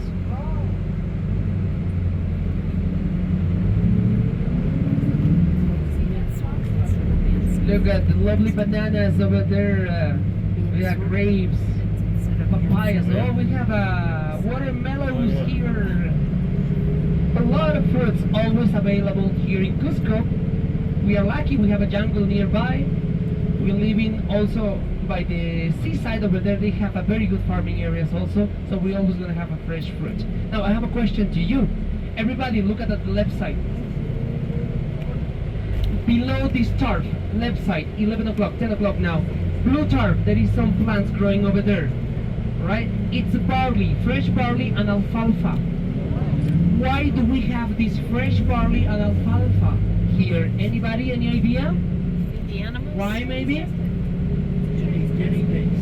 Yeah, somebody got it. It's to feed the guinea pigs. Yes, the local people here, my friends, they still raise the guinea pigs in their houses. So they're gonna feed them, okay? And remember this, my friends, here, Peru, Bolivia, Ecuador, we have the tradition that the guinea pig is not a pet, it's a delicacy, alright? So we don't name our guinea pigs because we know that they are part of our diet. Yes?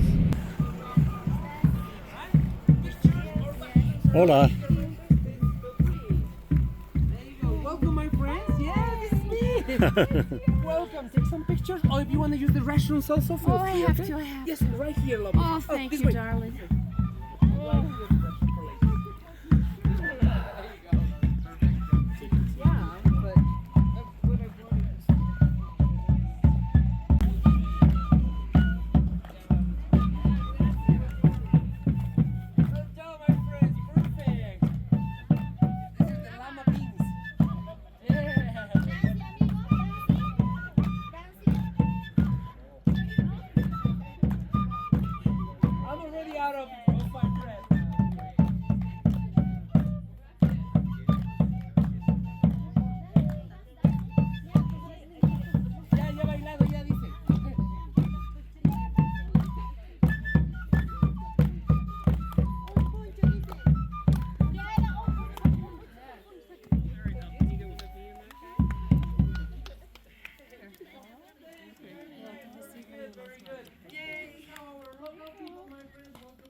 Here, Brent, look at me. Cute. We eat here in the Alps, right? But we have a Catholic festivity in Cusco City, the Corpus Christi. Do you know how many guinea pigs are eaten by local people in one day during this particular day? Tell me a number. Guess a number. 1,000. You say 1,000. 100,000. 100,000. Around 7,000 guinea pigs are eating. So just imagine and just understand the importance of this typical dish for us in the Andes. And it is nothing new for us, alright? This is a typical dish that ancient Peruvians started before Christ, thousands of years before Christ. So our people, they knew exactly how to make a communion with their gods and with the Mother Earth. Alright? And in order to have a big festivities among us, among with our brothers from different other communities, we need to prepare guinea pigs for everybody. Now, tapame mami Chaita, por favor. We are going, tapame. This is the way. Let's suppose that today, what's your name? I forgot. No. Is nose birthday. Oh no. Grandma will prepare one particular plate for him, like this.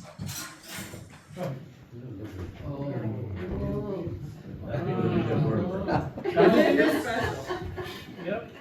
This is the typical dish that represents us very well in all the Andes. I'm not saying just in Peru. Bolivia, Peru, and the north part of Chile, what kind of dish for birthdays, New Year Eve, any Catholic festivities.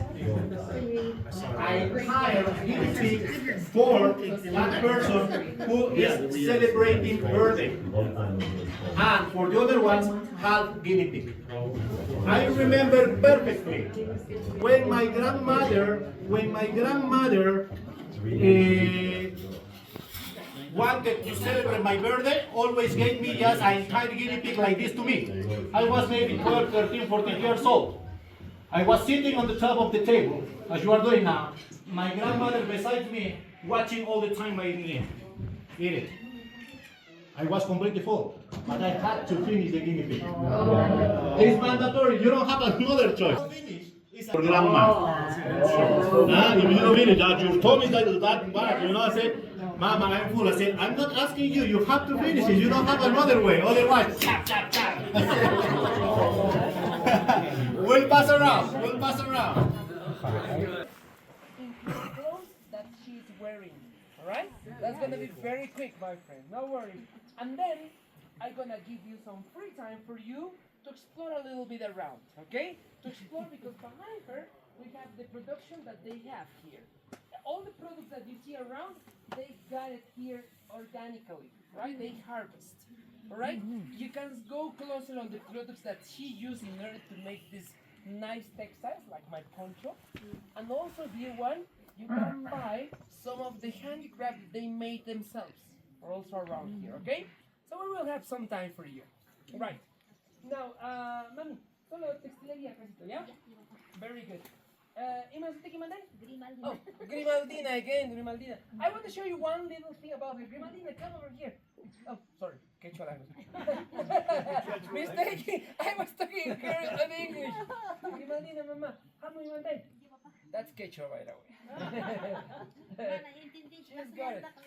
She speaks Spanish also, but she's gonna use Quechua because she feels much more comfortable. Let me tell you one thing. My grandmother, she speaks Quechua and Spanish also. She's been talking with me in Spanish. She's getting older now. She's almost 80. And she doesn't want to speak in Spanish. Everything goes in Quechua because it's much more easy for her to use the mother tongue, right? So Quechua language, right?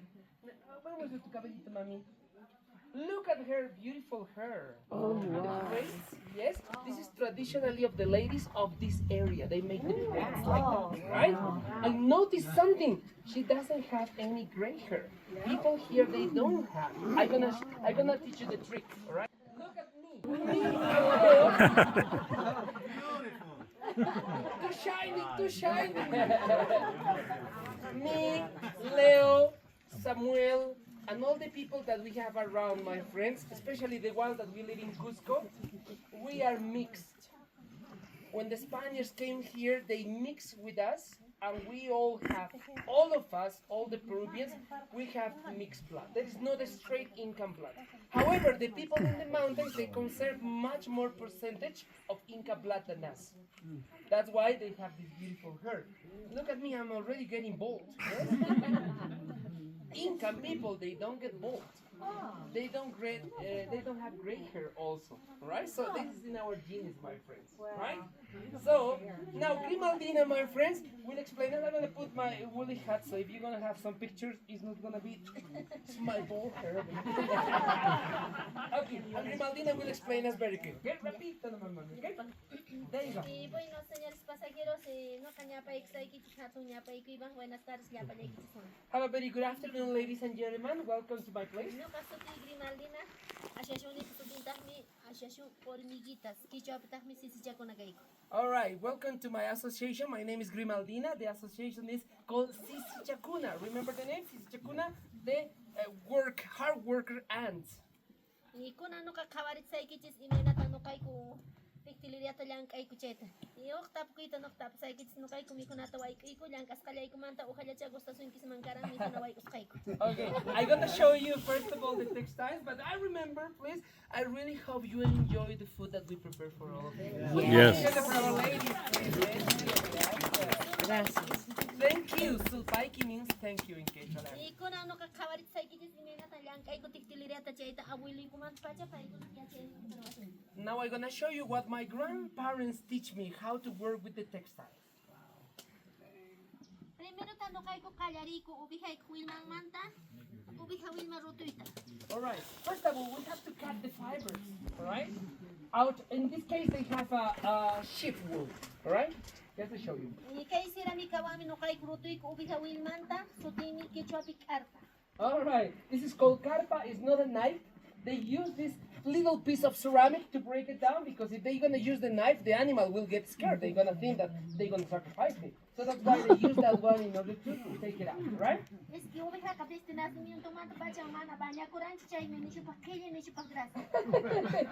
They said that the sheep is very dirty because since he was born, never got showered.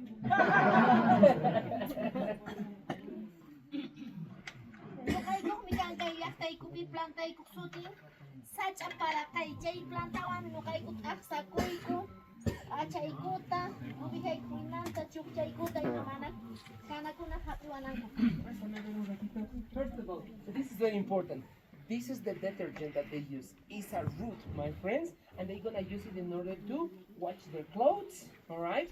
In order to wash their hair also, maybe that's the key, why they have gray hair. They don't have gray hair, and they don't get bald. This is the shampoo for them also. Look at how they're gonna do it. Not possible to buy it because it's not commercial. Can we bottle it? What's the name? Would you bottle it? Maybe customs will be an issue there. Yes? What's the name? I'm gonna make Sacsayhuamán. Hard to remember. Sacsayhuamán. Sacsayhuamán. Yes? There you go. Look at what that shampoo. This is the Inca shampoo, she said, right? Look at what she's gonna do. Look at that. She's gonna scratch it. Yes.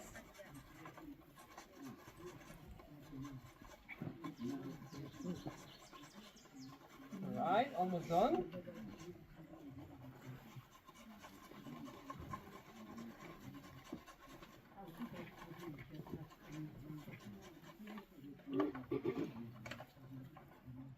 Alright, it's done now, and No kay ko plan kay sir ni ko kasi ang ultimo modelo chay pisir ni sa aksana ito.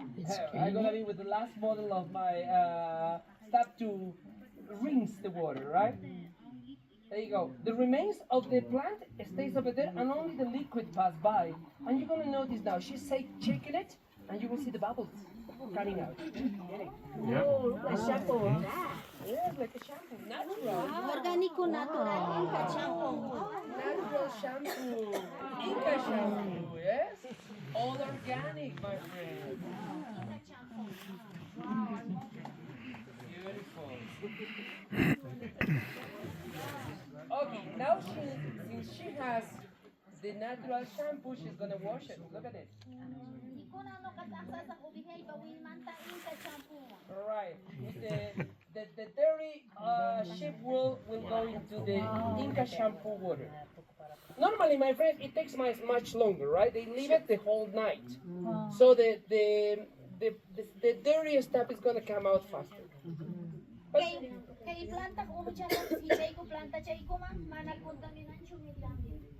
he said, like, I don't pollute the environment because this is natural, so I can rinse my plants with the water. Not a problem.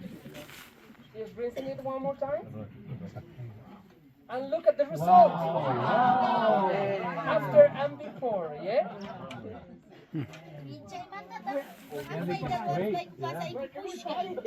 Okay.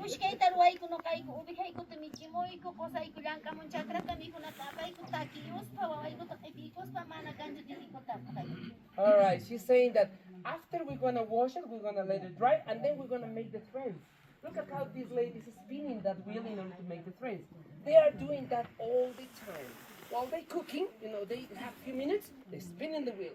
They go in to harvest the products. When they have free time, they spin the wheel. When they have with the babies, you know, they spin the wheel. So that process is being done naturally by the ladies, and they are already masters on that.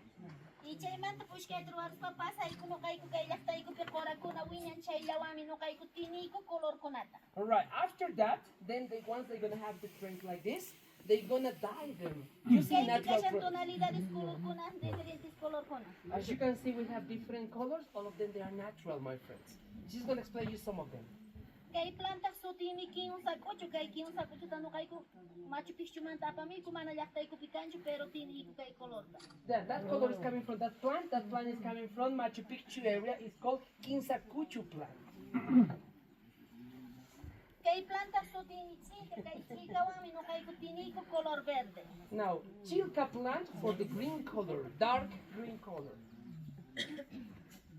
Ichay man ta kay planta sutini palo-palo. Oh, All right, palo palo plant. Kay To palo get the palo. nice mellow and pink color. Kay planta sutimi kakasunka kay kakasunka tatini ko kay color. Kakasunka for the brown colors, my friends. Kay planta ko sutimi koli. Kay planta ikawami no kay kutini ko kay color amarilla. For the collie, my friends, is the yellow ones. Which one is the one? Is the tree that is growing by the entrance? The flowers of that is what they use in order to get this bright yellow color. And finally, the most important. Más importante no kay ko pa cochinilla. Cochinilla wami no kay kutini ko 36 tonalidades color conata. The most important, my friends, is the cochinilla. It's an insect. And they get 36 varieties of color coming out of this insect. The insect grows in the cactus, in the nopal cactus, my friends. She's gonna pass by to show you the insect. If you watch carefully, you will see the rings of this bug that is growing next to the cactus. Yeah, sorry. Yeah, I should. Sorry. The cochineal nowadays, my friends, is used for food. They dye naturally the food with this insect because they don't have any allergic reaction. Now she's gonna do the sacrifice, my friends. She's gonna collect few of them. Okay, 1, 2, 3 of them, alright? 3 of them are on her hand. And look at what she's gonna do. Voy a sacrificar. Sacrifice! Oh, wow! Very bright red color, isn't it? I mean, like very strong color. Kay cochinilla tano kay ko color ko na cambia na pag utilizar ko kay Pisac mo tinti ko na sal de maras orin fermentada limon anji ko na wami no kay ko color ninda cambia ti. We use this cochineal and we're gonna change the color a little bit in these 36 varieties. I'm just gonna give you one sample. This is lime, my friends. Look at lime, use a little bit on next to it. Do it, and look at how the color changes. Kay cochinilla tano kay kumana tininalay ko pa utilizar ko kami kay la kay ko pi costumbre ko na fiestas patronales, fiestas carnavales kay amon chay pino kay soltera ko na maquilla ko ko pinta ko. All right, the ladies, they also use this one as a makeup. Look at this. Dura 24 horas y aproban 200 pesos. All right, it's last 24 hours and it's 2,000 kiss proof, is it? Chay mantata no kay ko pasay ko dini tarwaros pay ko iskay pataroy ko ang dini ko chenta. Awalay ko pa manapiti ko na. There you go. She say in order to make this strong, you have to twist one more time. Okay, so you see 2 threads in one in order to make it stronger, right? So that's another step that they have to do after they add the color. Very good.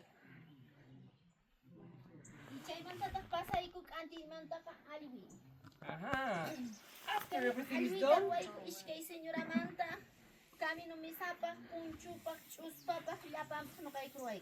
after it's done, my friends, they're gonna pass. Look at the rows of this thread, and they're gonna do the design here, my friends. They already set the colors. Look at this. Right?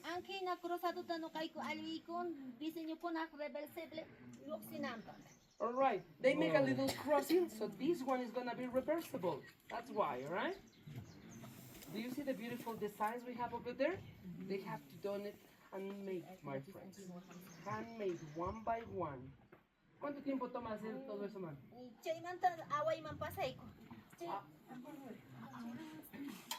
No worries, you're gonna come closer here, my friends. Right? You're gonna come closer. So good.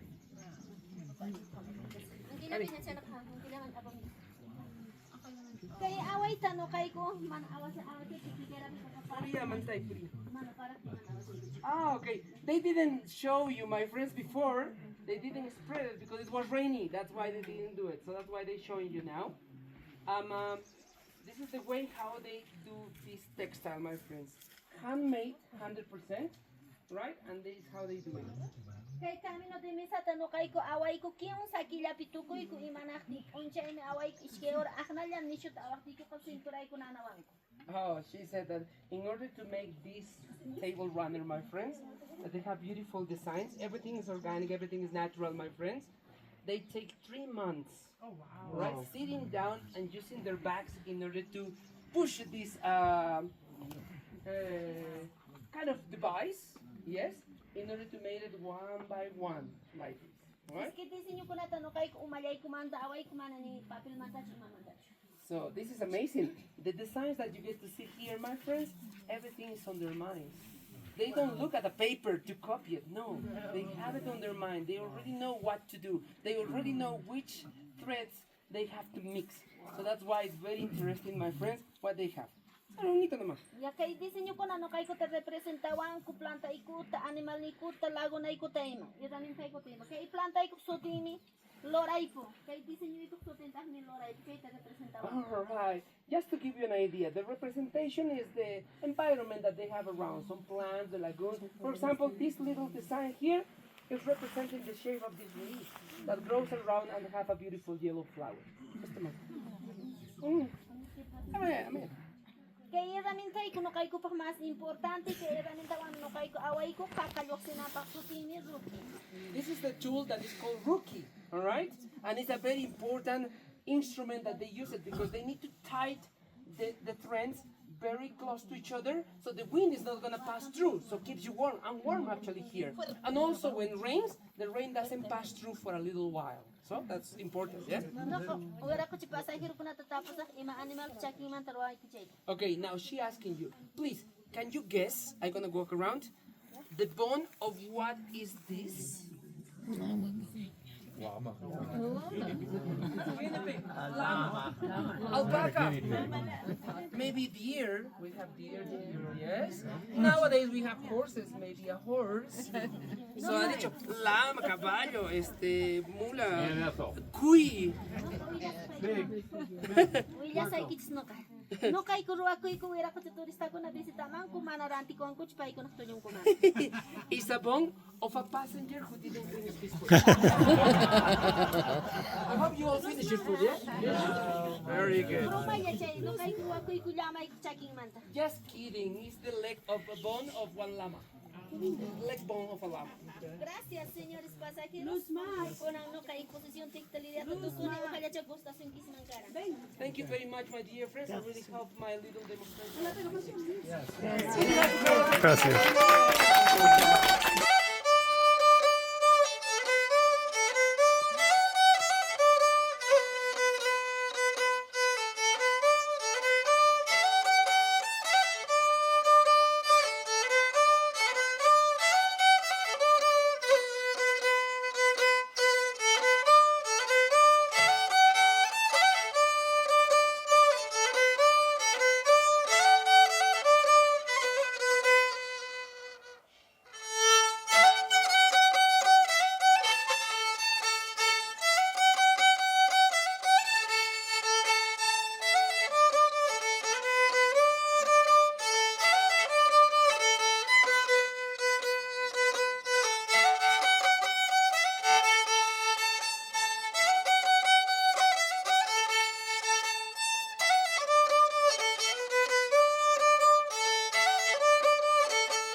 screen out of the tortures.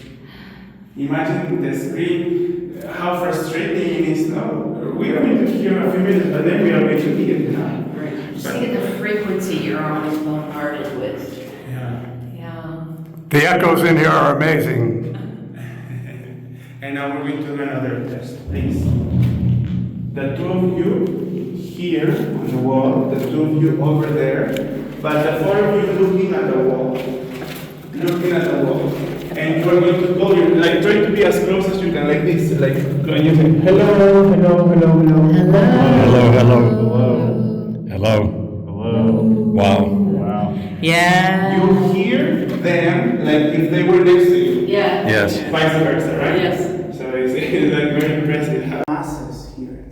Well, nowadays they are not doing with that much frequency, but during COVID they would do for the souls to rest. Because this is the tower where the cards would see more of this. They claim to see more of these like ghosts or souls. And that's why they have this custom of putting the white chairs on top so that they can rest in peace. No? And this place is the same as the other, easier for the guards, no? To hear. They say escucha. Escucha means to listen to or to hear.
Here comes the choo-choo train.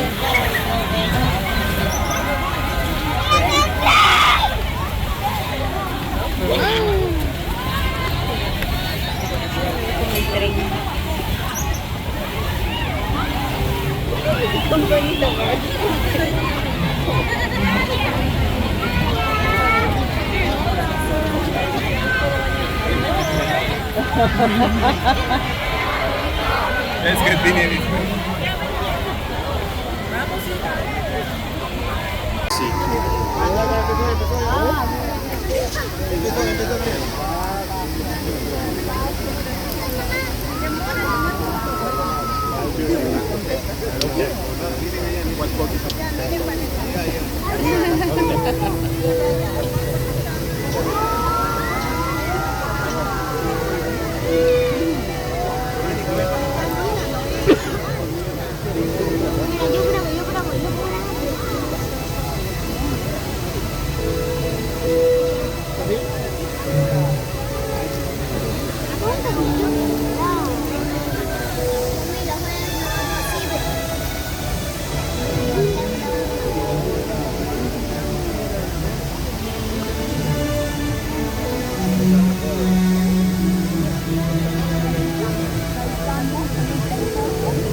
mochila.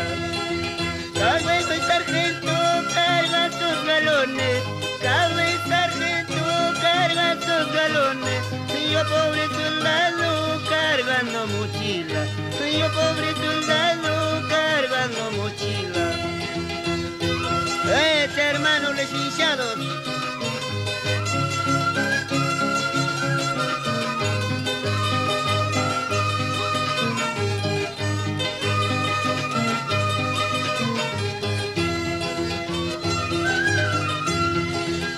Este tío Charlie tomando cerveza, este tío Charlie tomando cerveza, yo pobre soldado tomando agüita, yo pobre soldado tomando agüita. Por Patamata, Cornita Bacamo, por Patamata, Cornita Tucamo, como soldadito tú sunita tiene, como soldadito tú sunita tiene.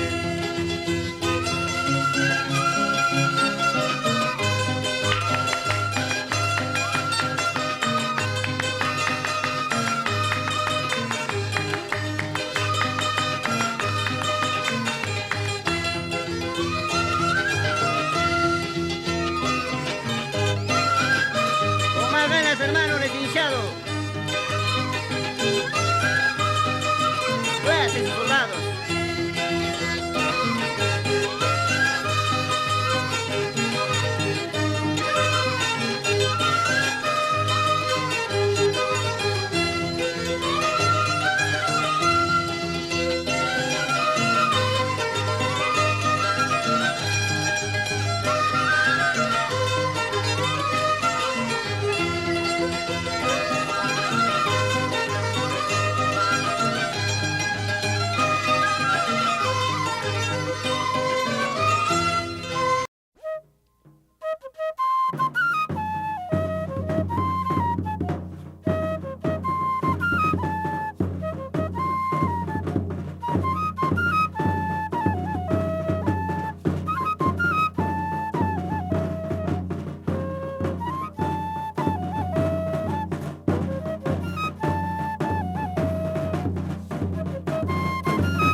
khane upaha sunsuha Samtan la kapten cha compañía kuenjanes khane upaha sunsuha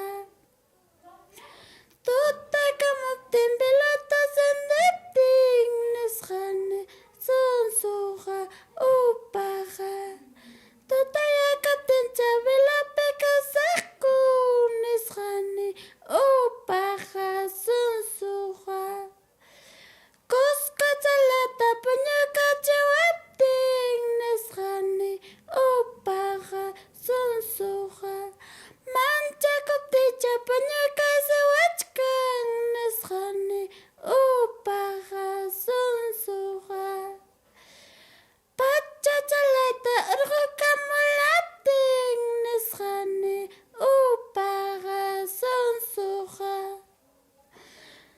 Uklala mancha hasta kula sakku neskhane upaha sunsuha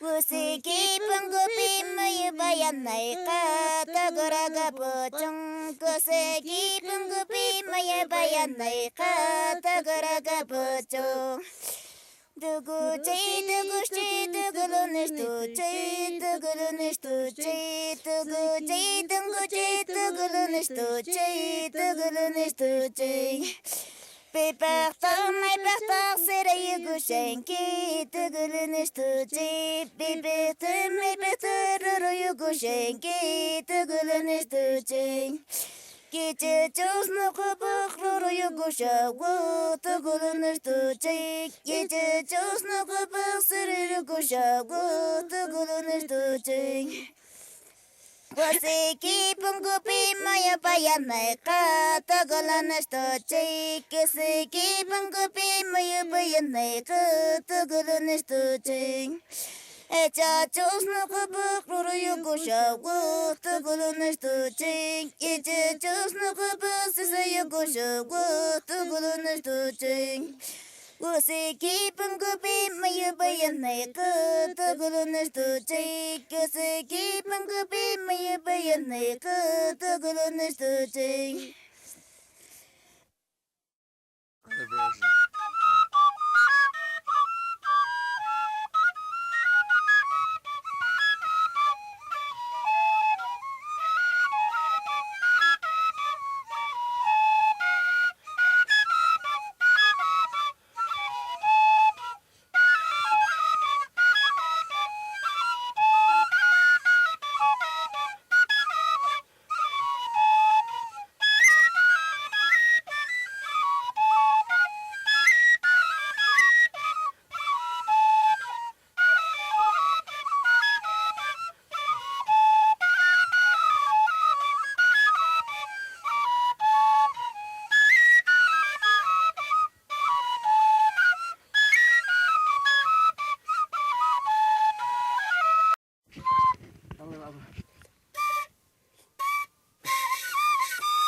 Pandemia.